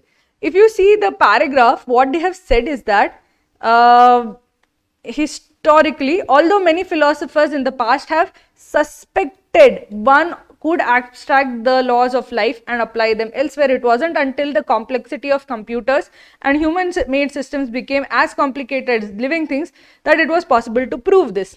So they kind of suspected that, okay, maybe we could use the laws of life, but they had no way of knowing that, because to know that you needed systems where those laws of life could be applied, and only when you had complex systems like computers and complex human-made systems could you actually use the laws of life and apply it. So until that was there, until we had modern technology where those laws of life could be used, you couldn't prove it, you couldn't know for sure. So it's not as if that they have known, they have suspected. So known is suspected is being distorted into known. So this is not true. They did not know for sure. They only suspected that maybe it could be done. So A is incorrect. Genetic engineers and bioengineers are the same insofar as they both seek to force evolution in an artificial way. This is actually the point of this particular paragraph. Genetic engineering is precisely what cattle breeders do when they select better strains of Holstein. Only bioengineers employ more precise and powerful control. So bioengineers essentially are, so the cattle breeders are doing genetic engineering. They're trying to select which breed to do, which breed characteristic to put forward, and bioengineers do the same thing. Essentially that these guys have modern genetic engineers can use direct artificial influence. The cattle breeders use diffuse evolution. So the level of control is different, the level of like how fast they can do things is different. But the actual result or what they are trying to do is the same. They are trying to change characteristics of a organic life. They're trying to change characteristics of life using mechanical methods as such. So essentially both of them are doing the same thing, but one has faster means, the other is using slower means as such. So this is true. This can be inferred from the passage. The biological realm is as complex as the mechanical one, which is why the logic of BIOS is being imported into the machines. So from what has been mentioned over here, we can actually say that it is in fact more complex than the mechanical one. Only now when mechanical realm has started catching up with complex computers and complex systems, could we actually import the laws of biology. You always suspected, philosophers suspected that we could actually use the laws of life, but now that we have those complex systems, can we actually import this as such. So it's not that biological realm is as complex as the mechanical one. It's basically the mechanical one is kind of catching up on the biological one in terms of complexity, and because it is catching up to the biological one in terms of complexity, now the logic of the BIOS can be imported. So it's not exactly as this is catching up, this mechanical realm is catching up with the BIOS realm, and because of that we can now start employing some laws of this into biology. And we can't say they are equivalent or as complex as, we can basically say that biological realm is greater than or equal to, in terms of complexity, the mechanical realm. So this is incorrect. Purposeful design represents the pinnacle of scientific expertise in service of human betterment and civilizational progress. So purposeful design is given over here. So the author is saying that over here it is given that while carrots and these are using diffuse, modern genetic engineers can use directed artificial evolution, which is called this directed artificial evolution is called as purposeful design, which greatly accelerates improvements. So it is true that it improves, greatly accelerates improvement, but it doesn't. He does not give this exaggeration, the pinnacle of scientific expertise. Exaggeration of like that should immediately be spotted, because nothing of that sort is given. They're saying that okay, this directed artificial evolution is going to cause faster improvements, but he does not call it the pinnacle of scientific expertise in terms, and service of human betterment and civilizational progress is also not given as a direct result of genetic engineering. So D are not as per the passage, they are beyond the scope of the passage. So D also can be eliminated. B is the only statement that has been implied in the passage as such. So this is basically how you should solve this passage. Try to have a good hold on what are the implications. Whenever you see options which are very close to each other, check for distortions, eliminate options using distortions, and then you will get to the right answer. So this is basically how you should answer this particular passage. Please keep practicing. Thank you. Google search Cracku CAT formulas PDF. Click on the first link. You will get a list of topics for CAT. Click on one of the topics. Download the PDF to get a list of formulas for the topic.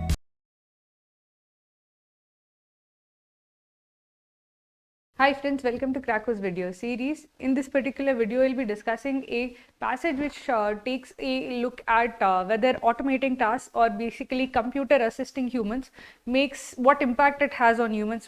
Does it make us less sharp or less able to do things as such? So let's take a look at the passage. We'll go paragraph by paragraph and then take a look at the questions. As software improves, the people using it become less likely to sharpen their own know-how. Applications that offer lots of prompts and tips are often to blame. Simpler, less solitary programs push people harder to think, act and learn. So essentially, basically the paragraph is introducing the concept that when software assists us a lot, it actually hampers our own independent thinking. When you are allowed, when the software does not push us or does not offer us a lot of prompts as such, then we are actually capable of thinking and our ability to think becomes sharper as such.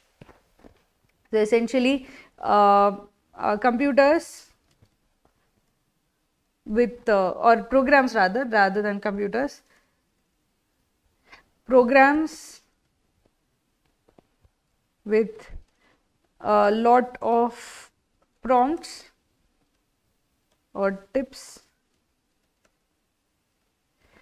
make us less independent, more reliant on them, independent thinkers. If there are lesser prompts, if there are lesser tips, then we actually, it helps us to think and learn as such. Now let's take a look at the next paragraph.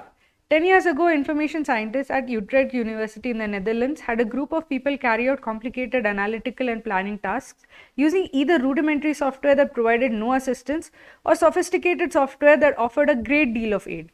The researchers found that the people using the simple software developed better strategies, made fewer mistakes, and developed a deeper attitude for the work.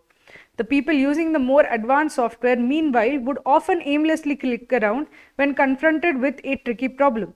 The supposedly helpful software actually short-circuited their thinking and learning.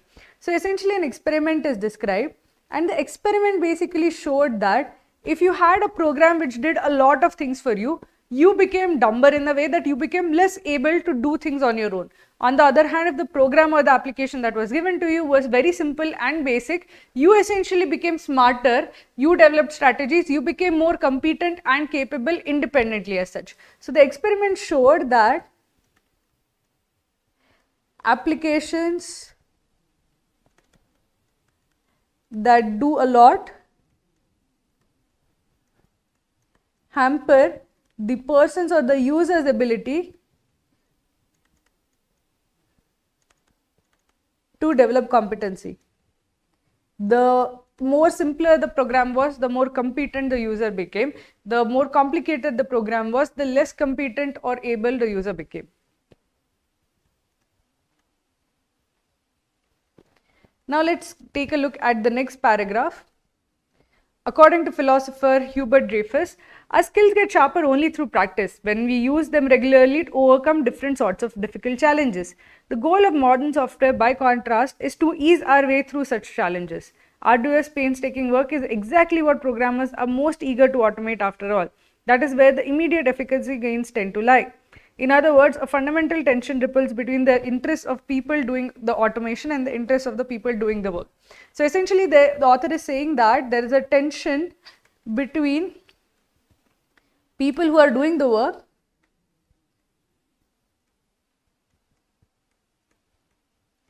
and those who automate. And what is this tension? So if you are automating, there is a incentive for you to automate the tough tasks, the difficult to do tasks. But if you automate those difficult to do tasks, the person who is going to use that program or use that application to do the work, he is becoming dumber. If the person who is doing the work does the tough task, does the difficult task, he becomes smarter. And as the author has said, the more you practice, the sharper you become. So if you do not use your brain, if you do not think, if you rely on programs, you are essentially going to become dumber as such. So there is a tension between these two, because the interests of these two groups are at odds with each other. The people who are automating, they have an interest or the incentive to automate the tougher tasks. The people who are working, they have an interest in not having the tougher tasks automated. They should keep the tougher tasks, they should do the tougher tasks so that they keep themselves mentally agile and competent. Now let's take a look at the next paragraph. Nevertheless, automation scope continues to widen. With the rise of electronic health records, physicians increasingly rely on software templates to guide them through patient exams.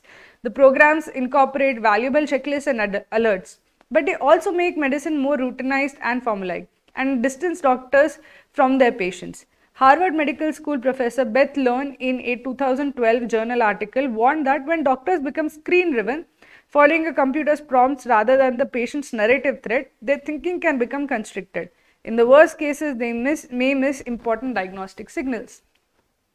So a real world example is given. So he has been making this point about how you should not rely too much on the application, because if you start relying entirely on the application, you become dumber.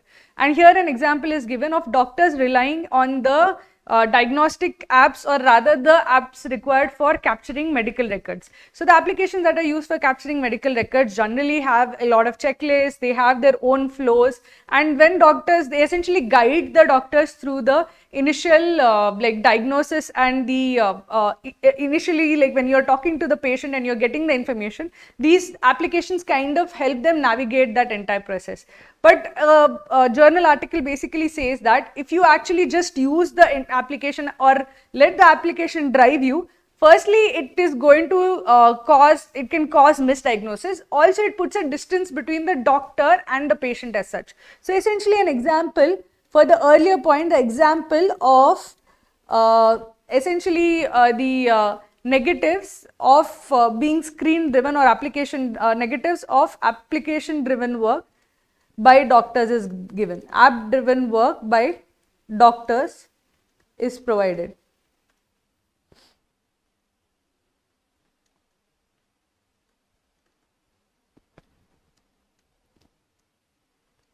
In a recent paper published in the journal Diagnosis, 3 medical researchers examined the misdiagnosis of Thomas Eric Duncan, the first person to die of Ebola in the United States at Texas Health Presbyterian Hospital, Dallas.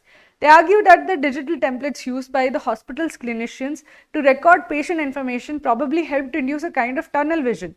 These highly constrained tools, the researchers write, are optimized for data capture but at the expense of sacrificing their utility for appropriate triage and diagnosis, leading users to miss the forest for the trees. Medical software, they write, is no replacement for basic history taking, examination skills and critical thinking. So a very serious case is taken over here to make the point of earlier. So till now we are talking about how if you are app driven, if the program is telling you, if it is prompting you what to do, the lesser you think, the lesser you are able to think critically and independently as such. You become dumber.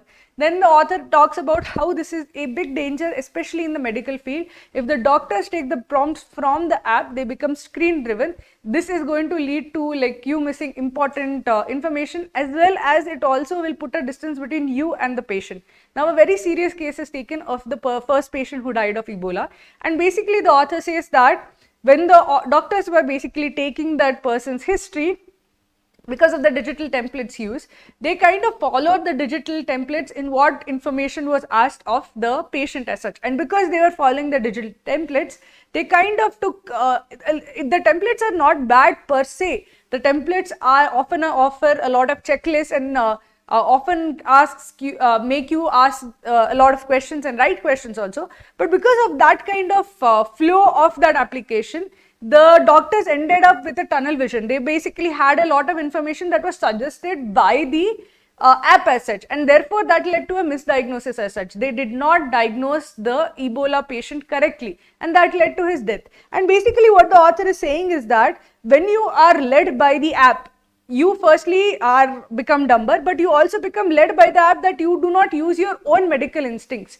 You do not consider your own training, your own history and examination taking, and that basically caused them to misdiagnose. So one of the issues with this screen driven or app driven doctors is that they might misdiagnose.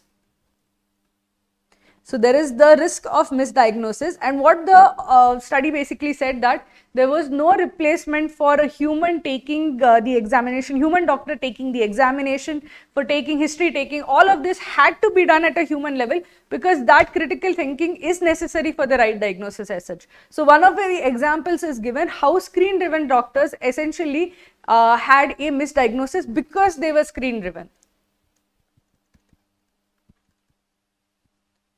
Now let us take a look at the next paragraph. There is an alternative. In human-centered automation, the talents of people take precedence. In this model, software plays an essential but secondary role. It takes over routine functions that a human operator has already mastered, issues alerts when unexpected situations arise, provides fresh information that expands the operator's perspective, and counters the biases that often distort human thinking. The technology becomes the expert's partner, not the expert's replacement. So here the author is giving an alternative. So we are telling you that, okay, the app should not drive you. You should not follow the prompts of an app. But here the author is saying that you can use technology as a partner but not the driver as such. So essentially, software plays a assistive role. And in these kind of programs or in these kind of applications, it is like the talents of the human are at the key. The human talent is the driver. The app plays a supportive role as such. So the software plays an assistive role, and this is essentially the solution to the problems that have been mentioned earlier. So through the passage, what is the author saying? The author is saying that we are in there is a danger of relying too much on technology. He explains how technology or relying too much on applications and programs and softwares can often make us dumber, because humans become sharper through practice. And if you do not actually do all of this work, do not actually think all of these things, then you will actually end up becoming dumber. You will not be able to think independently. There's also the fact that the guys who automate have an incentive to actually automate the difficult and tougher tasks. But if they do that for you, you end up being dumber. And the case of medical field is specifically taken, where the author explains that if you actually take records by using digital templates, you can often get to a misdiagnosis. If you're a screen-driven doctor, you can misdiagnose, or you can leave out important information, or essentially you can put a distance between the doctor and the patient as such. And specifically an example is given of how a patient was misdiagnosed because the doctors were very, very screen driven as such. So this is the basic idea that how we should not become driven by the technology, but rather use it as an assistant or in an assistive role as such. So now that we understand the passage, let's take a look at the question. The first question is, in the Ebola misdiagnosis case, we can infer that the doctors probably missed the forest for the trees because they were relying on those templates, and the templates made them go in a particular way and ask for specific information. Now that information that they were asked or they were made to ask might have been important or might have been useful in many cases, and it is often useful as such. But because of all that information that they ask and because of the templates that they followed, they essentially, because they were led by those digital templates, rather than them asking the questions, rather than saying, no, I feel this information is important, because they were led by the digital templates, they essentially ended up asking all the irrelevant information, and essentially because of the irrelevant information, they completely missed the core diagnosis as such. So that should be there in the right answer. They were led by the data processed by the digital templates. Yes, you should not be, the point is of the passage is that you should not be led by what the application is doing. You should drive the process as such. Your talent, your thinking, your critical thinking should be the driving process. And the key failure over here is that the doctors let the application take over. The application decided which information had to be taken, which data had to be collected, which data had to be passed on for diagnosis. And this is where the crucial error occurred. So 1A is actually the correct answer. The data collected was not sufficient for appropriate triage. It was not about the fact that it was incomplete. It was that so much unnecessary, unrelated data was collected that you did not actually see. Missing the forest for the trees basically means that the relevant important data got buried in a lot of irrelevant data. So you did not actually see what was required as such. So the important part got swept away. So it was not that it was not sufficient, it was like, because you were led by that data, a lot of irrelevant data was taken, and what was obvious and what should have been obvious to a human was missed because it was led by an app as such. The digital templates forced them to acquire tunnel vision. It didn't force them. The tunnel vision became a result of relying on it. So it's not that the digital template forces you to do anything, but the minute you stop thinking independently and just blindly follow the template, that is when you get tunnel vision, and that is what happened over here. So this part, it is not forcing, it is essentially because you relied too much on them, you end up with tunnel vision. So C is a distortion. They use wrong type of digital templates for the case. It is not right or wrong type of template. Any digital template in that scenario would not have caught the right answer, because digital templates are made in such a way that they have to exhaustively get all the data. They have to get data based on what is usually found in that area. Now, Ebola is not usually found in Texas. So because of that, because it took all this irrelevant data, something that would have been obvious to a human was missed by, because you were led by this machine as such. So D is also not capturing the right reason, A is the right reason.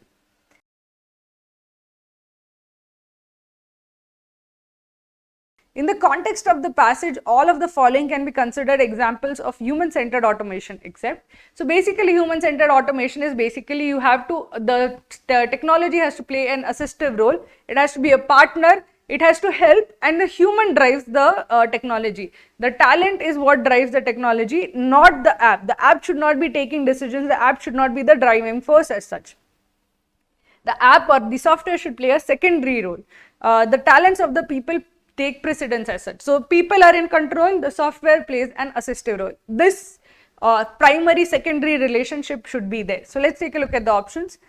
Medical software that provides optional feedback on the doctor's analysis of the medical situation. So in this case, the doctor's analysis takes precedence, and the software will give optional feedback. Only if the doctor asks, it will actually say. So the software is essentially playing a secondary role. So because the primary secondary relationship is correct, this is an example of human-centered automation. So A would be incorrect option. A smart home system that changes the temperature as instructed by the resident. So the resident is taking the call. So the resident is the primary decider. The software plays a secondary role. It does the mundane task that the resident has already mastered.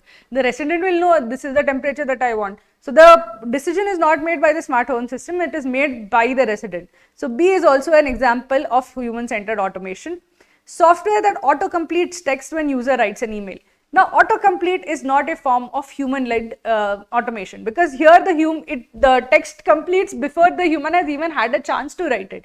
So the precedence, or rather the decisions about what should be written, are being taken by the software as such. The software is basically playing a driving role in writing or finishing the email as such. So here it is not waiting for the the user to actually say. If the software was that, okay, it will give prompts and the user had to use from them, or basically the user would say that can you give me a prompt, and only then it would give it, that would be different. But here it is auto-completing even without the person asking or waiting for the person to choose as such. So this is not a form of human-centered automation. This is just a plain automation. So C would be the right choice as such. Software that offers interpretations when requested by the human operator. Again, the human operator is requesting, so he is the driver, he is the person who is actually in control. The software is playing a secondary assistive role. So in line, so D also is incorrect, C is the right answer.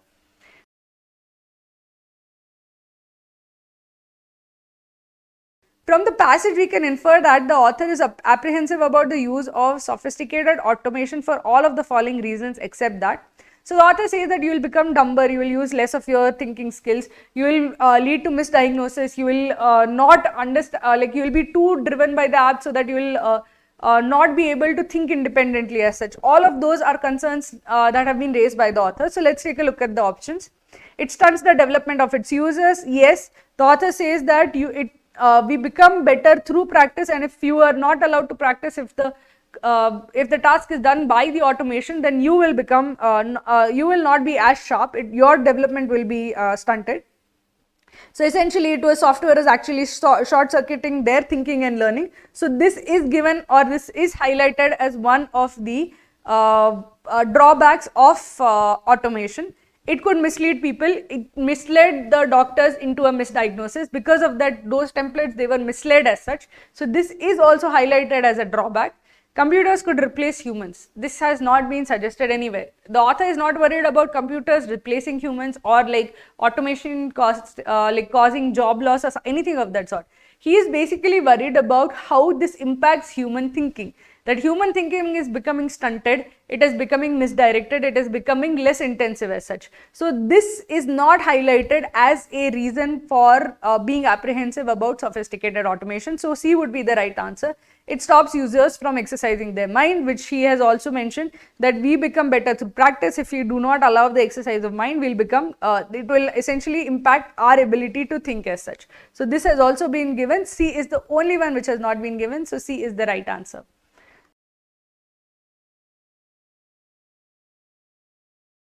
It can be inferred that in the UCRIT university experiment, one group of people was aimlessly clicking around because, so the guys who were aimlessly clicking around were basically hoping that the software will find a way to do the complex task. So the guys who had a basic software, when they were given a complex task, had an internal locus of control. They knew exactly what to do because their competency had been developed. So they found a strategy to deal with the tougher and complex task as such.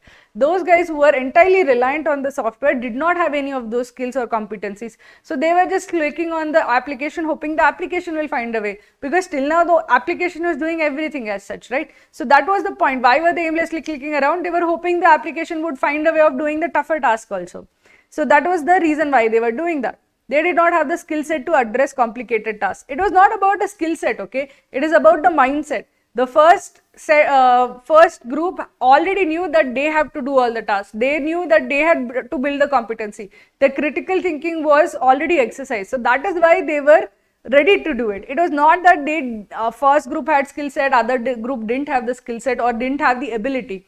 In fact, for the observation or for the study to be valid, both groups would have to be identical in terms of skill set. If one group was more skilled than the other, then the observation would not be valid anymore, right? So it's not that they did not have the skill set, they just did not have the right mindset that we have to build this competency, and their competency was not built by the earlier interactions as such.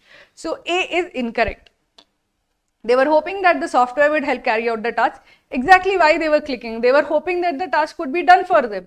It was not that they had given up also. They were hoping that the software will do it. So B is the reason why they were aimlessly clicking around.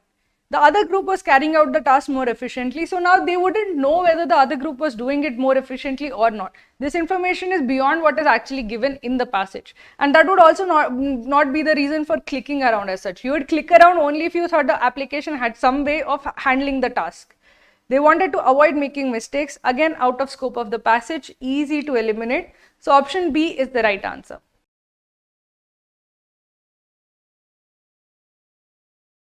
Hi friends, welcome to Cracku's video series. In this particular video, we'll be taking a look at a para-summary question. So let's first take a look at the paragraph. Tamsin Blanchard, curator of Fashion Open Studio, an initiative by a campaign group showcasing the work of ethical designers, says, "We are all drawn to an exquisite piece of embroidery, a colorful textile, or even a style of dressing that might have originated from another heritage. But this magpie mentality, where all of culture and history is up for grabs as inspiration, has accelerated since the proliferation of social media. Where once a fashion student might research the history and traditions of a particular item of clothing with care and respect, we now have a world where images are lifted from image libraries without a care for their cultural significance. It's easier than ever to steal a motif or a craft technique and transfer it onto a piece of clothing that is either mass-produced or appears on a runway without credit or compensation to their original communities."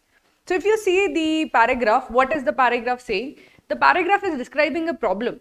The problem is that earlier, when there was no social media and images would not be so easily shared, when people used to take, whenever there was like embroidery or something which was part of the clothing of a particular culture or culture's heritage, the fashion student taking it would have to research it, know about the culture and take it respectfully. But because of the proliferation of social media, these images have become spread everywhere, and now people are just lifting images as such without concern or consideration for the culture from which they are lifting it. So the paragraph is describing a problem where cultures are not getting their due respect and consideration for their clothing items, where clothing items or clothing ideas are just lifted without consideration for the culture in which they originated. So now that we understand, the paragraph is essentially describing a problem, and that's it. It is not doing anything further than describe a problem. So our para summary should also just do that. It should describe a problem as such. It should not offer solutions. It should not offer recommendations. Nothing of that sort should be there in the right option. So let's take a look at the first question. Copying an embroidery design or pattern of textile from native communities who own them is tantamount to stealing, and they need to be compensated. There are two things wrong with this. Firstly, tantamount to stealing is kind of an exaggeration. The paragraph basically says that this is not right. It is essentially taking without giving any kind of credit, but it is not stealing. Tantamount to stealing essentially means that you are saying that this is a criminal act, and the paragraph is not saying that it is a criminal act as such. Secondly, the fact that they need to be compensated again is not part of the tone of the passage, not what the passage says. Passage says taking without compensation or credit is wrong, but it does not say that they need to be compensated. So again, it goes beyond what the passage actually says. So because of these two reasons, we can clearly eliminate option A. Let's take a look at option B. Media has encouraged mass production. Images are copied effortlessly without care or concern for the interests of the ethnic communities. This part is correct. But there's a slight distortion over here in the first part. Media has encouraged mass production. That is not the problem. It's not mass production that is the problem. The problem is stealing of images or stealing or taking of images or ideas from other cultures as such. The problem is not of mass production. The author is not railing against mass production of clothes. If you are mass producing clothes from your own ideas, there is nothing wrong with it. The author has no problem with that. The problem arises basically from taking those images and using them in mass production or even in a runway setup as such. So it's not that it's just about mass production that the author has a problem with. The key problem is with taking ideas, clothing ideas from different cultures and different ethnic groups without giving them any credit or compensation. So this is missing that point. So option B is also incorrect. Taking fashion ideas from any cultural group without their consent is a form of appropriation without giving due credit, compensation and respect. This is the right level of problem that is being described. They're not calling it stealing, they're calling it appropriation. Appropriation basically is taking something that is not belonging to you. Assuming control or assuming ownership of something that does not belong to you. So this is the right level of outrage as far as what is given in the paragraph. Also, it explains what is the key issue, that fashion ideas and clothing ideas are being taken. This is specifically relating to clothing ideas, not necessarily just an embroidery design or textile. That was given as an example, but essentially any fashion idea or clothing ideas taken from one community to another is a problem. So this part is right. And any cultural group without, and again, what is the author's key issue over here? They are being taken without consent, without giving the community its due credit or its due compensation. So if you take an idea with like respect, with making sure that they get the credit that they deserve, then that is fine. The author says that is how it used to be. But it is not the case anymore. So this is essentially highlighting or capturing the problem in its entirety.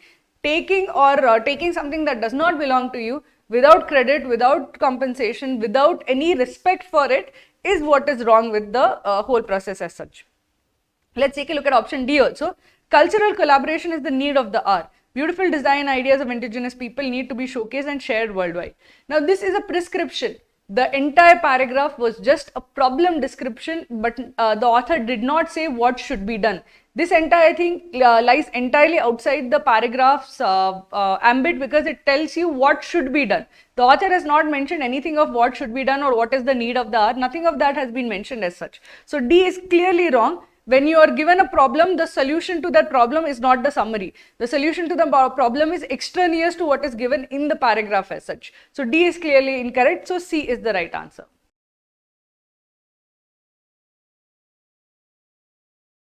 Hi friends, welcome to Cracku's video series. In this particular jumble question, we have a paragraph about how the author's mother wanted the author to go outside and play in the sun and not spend the entire day inside. So let's take a look at the sentences. If I wanted to sit indoors and read or play Sonic the Hedgehog on a red hot Sega Mega Drive, I would often be made to feel guilty about not wanting to go outside to enjoy it while it lasts. My mom quite reasonably wanted me and my sister out of the house in the sun.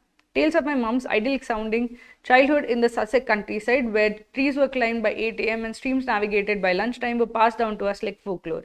To an introverted kid, that felt like a threat, and that feeling has stayed with me. So what felt like a threat? This enjoy it while it lasts sounds like a threat, right? Like, why would you say enjoy it while it lasts? It sounds as if like at some point of time it's going to end, everything is going to end. So this threat felt like a threat refers to 1 as such. So we see that 1 and 4 are a pair, that the author wanted to stay at home.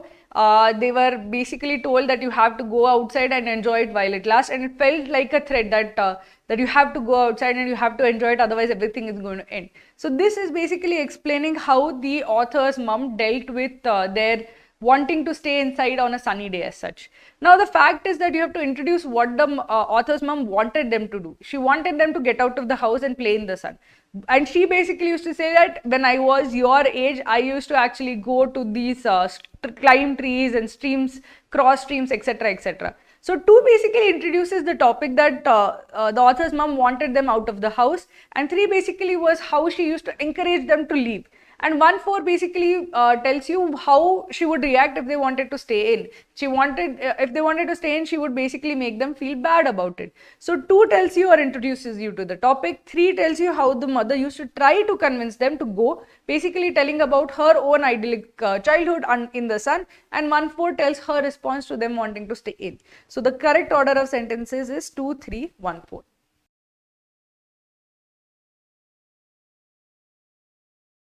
Hi friends, welcome to Cracku's video series. In this particular video, we have a new type of para-completion question that came in CAT 2022.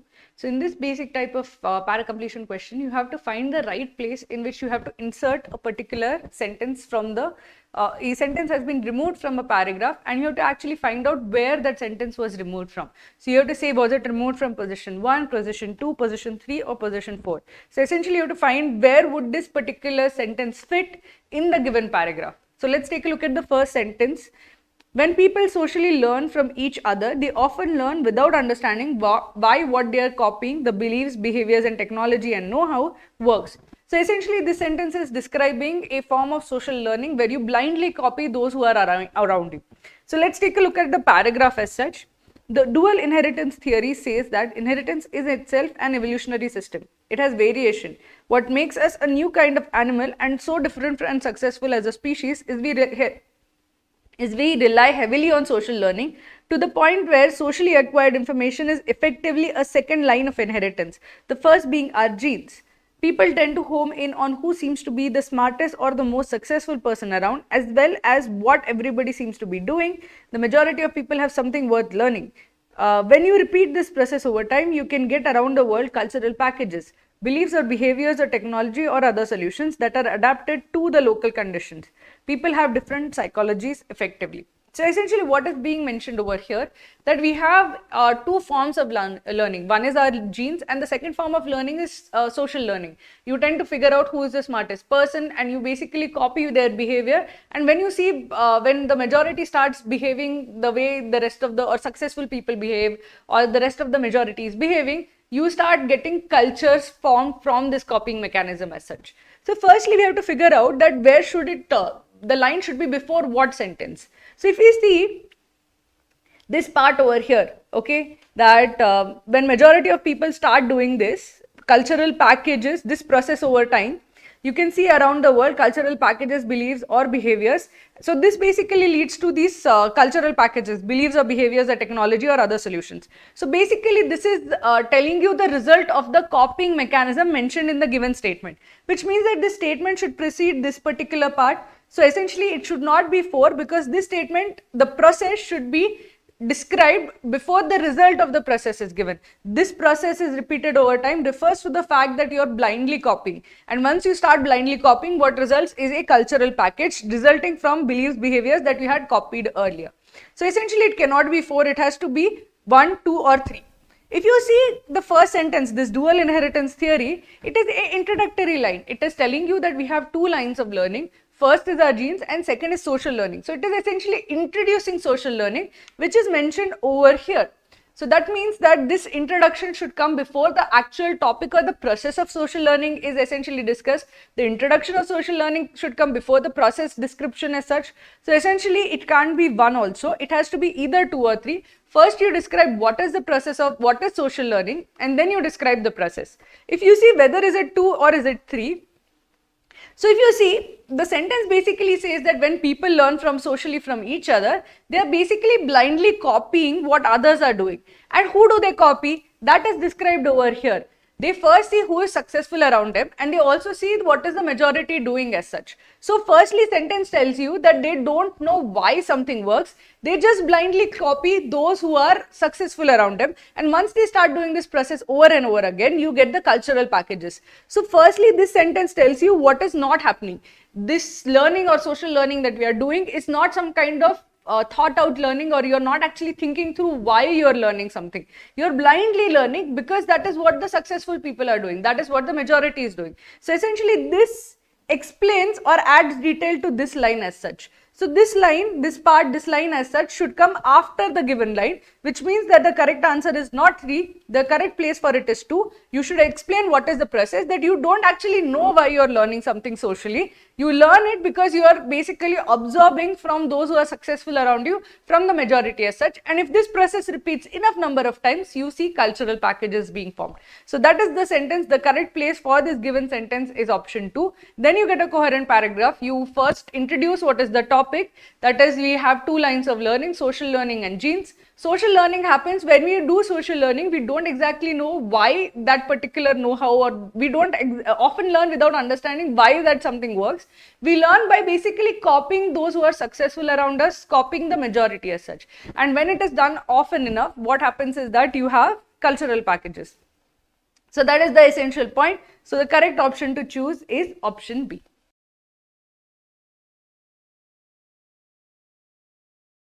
Hi friends, welcome to Cracku's video series. I'm Sayali Kal.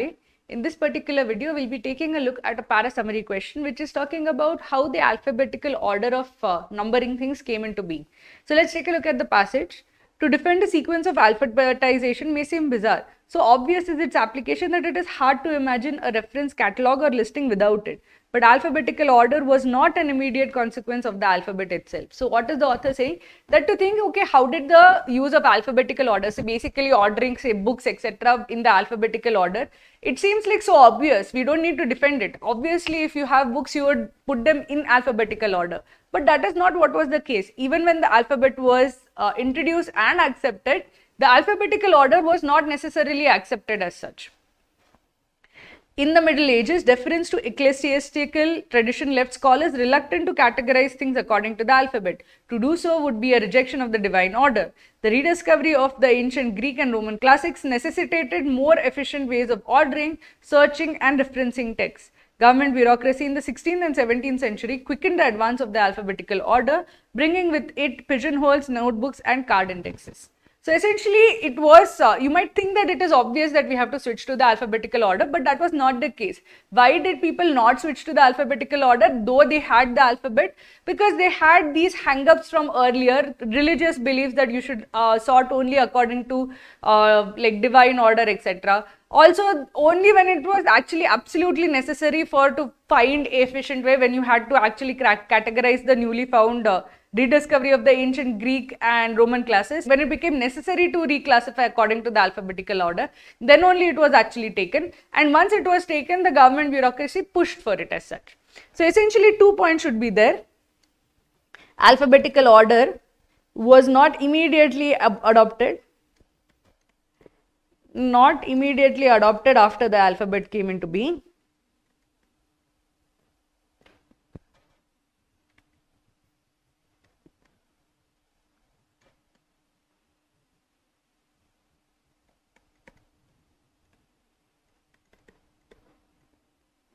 It was, the reason for that was basically they were religious reasons for not adopting.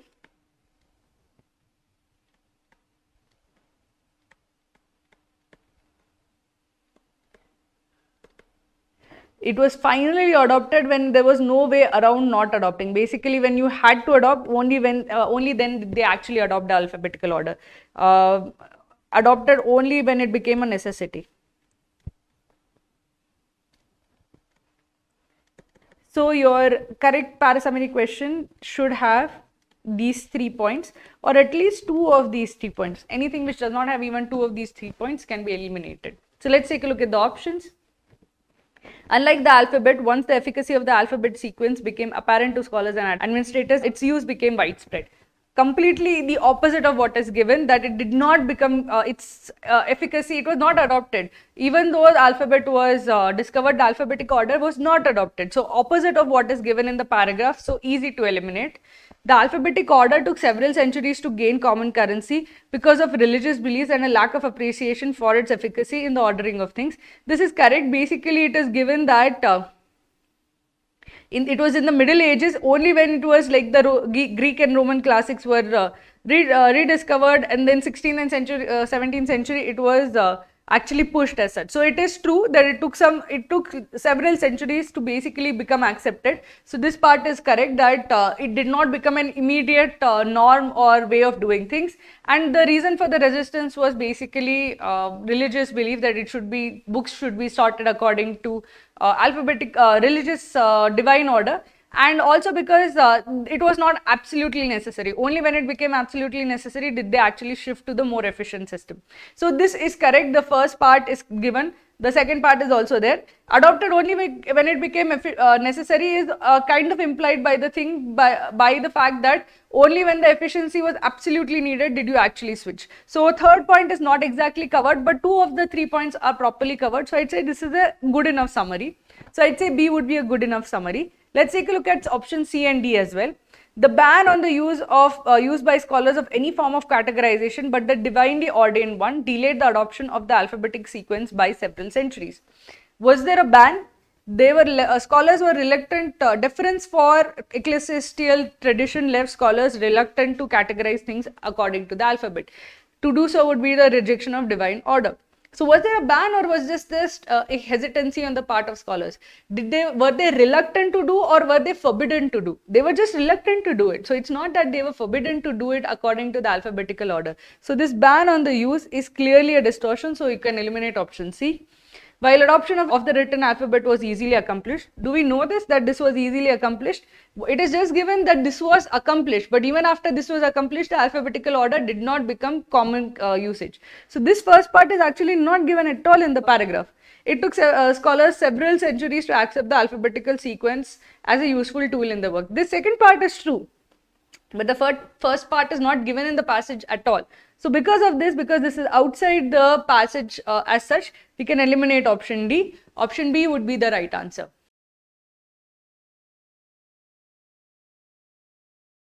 Hi friends, welcome to Cracku's video series. I'm Sayali Kal. In this particular Jumble paragraph, we have a paragraph about how meritocracy is one of the main fundamental principles in all of our thinking. But recently we have started distancing ourselves from this particular concept. A lot of people have said that, okay, maybe it is not absolute in terms or have tried to distance themselves from the meritocracy concept. And the author is talking about how this might be a good thing as such. So let's take a look at the sentences. The more we are able to accept that our achievements are largely out of our control, the easier it becomes to understand that our failures and those of others are too. But the raft of recent books about the limits of merit is an important correction to the arrogance of contemporary entitlement and opportunity to reassert the importance of luck or grace in our thinking. Meritocracy as an organizing principle is an inevitable function of a free society, as we are designed to see our achievements as worthy of reward. And that in turn should increase our humility and respect with which we treat our fellow citizens, helping ultimately build a more compassionate society. If you see 4, what exactly is it talking about? And that in turn should increase our humility. What would increase our humility? If we see that our successes are not us alone, our failures are not us alone. So basically 1 basically says that our achievements are out of our control and so are our failures. And if you accept that, then you will be humble and you will be able to be more compassionate to others. So 4 is a result of 1. So 1, 4 essentially forms a pair by saying that what happens when you reject the idea of meritocracy. You essentially say that, okay, my success is out of my hand, my failure is out of my hand. And 4 basically says that once you accept that idea, it allows you to be more humble and more compassionate as such. So 1, 4 basically gives you the result of rejecting the idea of meritocracy. But firstly, you have to introduce the idea of meritocracy. So 3 basically introduces that it is an organizing principle, is an inevitable function of a free society. We are designed to see our achievements as worthy of our reward. So 3 tells you how ingrained meritocracy is in our mind.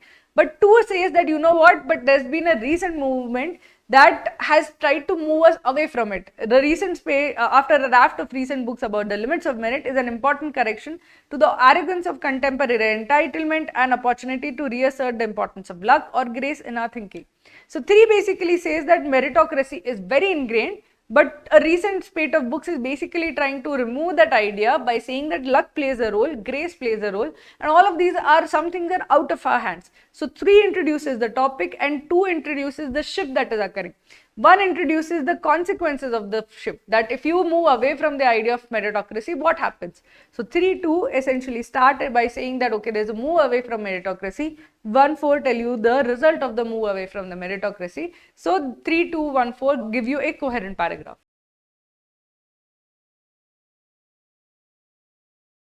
Hi friends, welcome to Cracku's video series. In this particular paragraph, Jumble question, we have a paragraph about the use of beacons for measuring the distances between the customer and to identify and locate customers as such. So let's take a look at the sentences. Various industrial sectors such as retail, transit systems, enterprises, educational institutions, event organizing, finance, travel, etc. have now started leveraging these beacon solutions to track and communicate with their customers. A beacon fixed onto a shop wall enables a retailer to assess the proximity of the customer and to come up with a much targeted or personalized communication like offers, discounts and combos on products each shelf. Smartphones or other mobile devices can capture the beacon signals, and distance can be estimated by measuring received signal strength. Beacons are tiny and inexpensive micro-location based technology devices that can send radio frequency signals and notify nearby Bluetooth devices of their presence and transfer information. So if you see 4 introduces you to the technology of beacons, how the beacon technology works, and 3 basically tells you what is receiving that particular technology. Beacon is transmitting this information and 3 is the smartphones or Bluetooth enabled devices which are essentially capturing that and telling you how basically helping locate the signal or locate the smartphone by depending on how the signal strength is. So 4-3 together explains the beacon technology as such.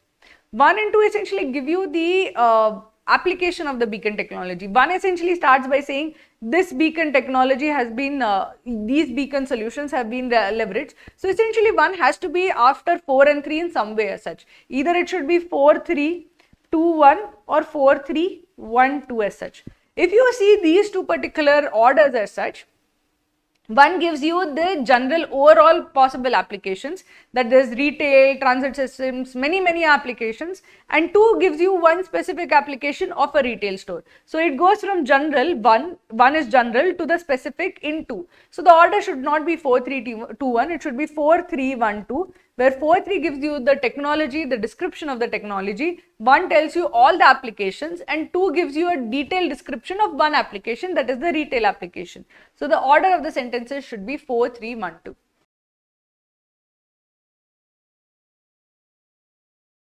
Hi friends, welcome to Cracku's video series. In this particular question, where para completion question, we have to complete the paragraph with the given sentence. We have to find the right place for this given sentence. So let's take a look at the paragraph. Bringing workers back to their desk has been a rocky road for employers and employees alike. The evolution of the pandemic has meant that the best laid plans have often not materialized. The flow of workers back into offices has been more of a trickle than a steady stream. Yet while plenty of companies are still working through their new policies, some employees across the globe are now back at their desk, whether on a full-time or hybrid basis. That means we are beginning to get some clarity on what return to office means, what's working, as well as what has yet to be settled. So essentially, what is being described over here is that while things have because of the pandemic, there is the employers do not have a good idea of how return to normalcy will look like. The best laid plans have not materialized, meaning that there is no the plan of what they thought would happen when people return to office. That has not been the case. People are just slightly returning to office in a trickle. There is like few people coming in. Many people have returned to their desk, but many of them are coming on a full-time or hybrid basis. So we don't know how exactly a return to office is going to look like, because we haven't seen a full-scale return to office as such. So essentially, this part, which is talking about a wide-scale return to office, this is basically saying what has not happened. What has happened till now, there has been a trickle of people coming in. So essentially, when you see the missing sentence, it basically tells you that there is a lot of uncertainty what a wide scale return to office might look like. Now, why is there this has meant, what does this has meant mean? That what we have seen till now is that the plans that they have made have not worked out, and only a trickle of people have actually come back to office. There hasn't been a wide scale return to office anywhere, and that's why there is a lot of uncertainty of how that is going to look like. If we see, yet plenty of work, these are working through the new policies, they are back at their desk on full-time or hybrid basis. We are beginning to see some clarity. If you see these sentences are describing what is happening after giving the problem. The problem is in this given sentence that there's a lot of uncertainty. However, even though there is uncertainty, people are working on policies. We are yet to see, we are yet to get clarity. So this is explaining the situation despite having facing this problem as such. So essentially, we know that it should not be in 3 or 4, because this basically is the problem, and that problem is then further described later, that even though this is the problem, we are yet to see, we are about to get clarity about how it is going to work like. So definitely that given sentence should be either in 1 or in 2. But if you focus on this part, this has meant a lot of uncertainty. So what has meant a lot of uncertainty? The fact that the plans have not materialized, or that people have gone back to offices more in a trickle than a stream. What has basically led to a uncertainty? It is the fact that only a few people have actually gone back to office. So the wide scale return to office has not been witnessed at all. And why is that not been witnessed? Because you are seeing a trickle of people coming back to office, not a stream of people. Suddenly a lot of people are not turning up into office. So you don't know how that is going to look like. So that basically means this has meant a lot of uncertainty about what a wide scale return will look like. This over here refers to the fact that the return back to offices has been more of a trickle than a steady stream. So therefore, this means that this sentence should be at option 2, at the second position, because the fact that they have trickled in means that you don't exactly know what happens when you suddenly throw up all the doors open. When everybody suddenly comes in, you don't know exactly what is going to happen, because till now it has been a trickle. So the right option to choose is option 2.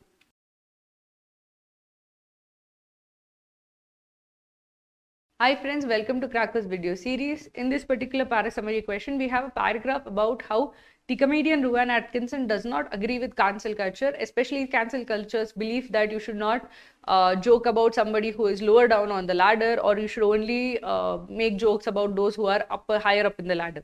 So let's take a look at the paragraph. It does seem to me that the job of comedy is to offend or have the potential to offend, and it cannot be drained of that potential. Rowan Atkinson said of cancel culture, every joke has a victim. That's the definition of a joke. Someone or something or an idea is made to look ridiculous.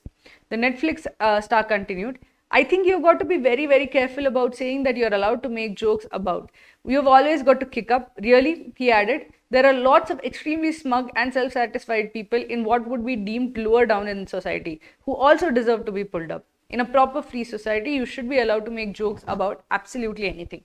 So there are two parts, or the two arguments that Rowan Atkinson is making, that basically he says that every joke will offend someone by its very construction as such. It will have, every joke will have a victim, so it by design it is going to be offensive to someone at least. And basically he does not agree that you have to only kick up, that you have to make only jokes about those who are higher up in your social ladder, because there are many those who are lower down in the social order also who deserve to be made fun of, because they need pulling up. Pulling up basically means that making sure that they understand that what they are doing is not right as such. So everyone should be a possible butt of jokes. It's not that only X people are allowed to be the butt of jokes and Y are not. So those are his two main arguments as such. So basically let us take a look at the option which basically captures both of these arguments. All jokes target someone, and one should be able to joke about anyone in the society, which is inconsistent with cancel culture. This is actually captures both points. All jokes target someone, so this is the first point is captured, and you should be able to joke about anyone in the society. The second one is also captured. So both points are captured, so I'd say this is a good option as such. Let's take a look at options B, C and D as well. Every joke needs a victim, and one needs to include people from lower down the society and not just the upper class. It's not that every joke needs a victim, that every joke will find somebody who is finds it offensive, because that is by design it is going to be that way. It doesn't need a victim, it is basically going to offend somebody. Secondly, it's not that people lower down in the society and not just the upper class. Everyone should be game for a joke as such. Everyone could be the butt of a joke, because everyone should you should have to be able to pull anyone that you feel that is could be the butt of a joke. And it's not just people, it's not just that a person can be a victim, someone or something or even idea could be a victim of a joke as such. So this is missing many of the key points, so I can say that B is not as good a summary as option A.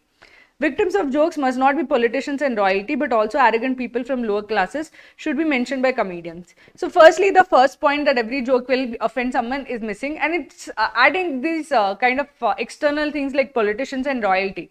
They're just saying that it's not just upper class, but every class should be can be subject of a joke. So that point is being distorted. So the second point is being distorted and the first point is missing. So it's easy to eliminate option C. Cancel culture does not understand the role and duty of comedians, which is to deride and mock everyone. It's not the job of them to deride and mock everyone. It is basically that anyone and everyone can be the butt of a joke. And secondly, every joke will offend someone. So it's not that it's a job of the comedian to deride or mock everyone. Everyone can be the butt of a joke. It's not saying that, okay, I have a job to do, I have to make fun of everyone. That's not the point at all. This is like a gross distortion of what is given in the paragraph as such. So D is also easy to eliminate. A would be the right answer.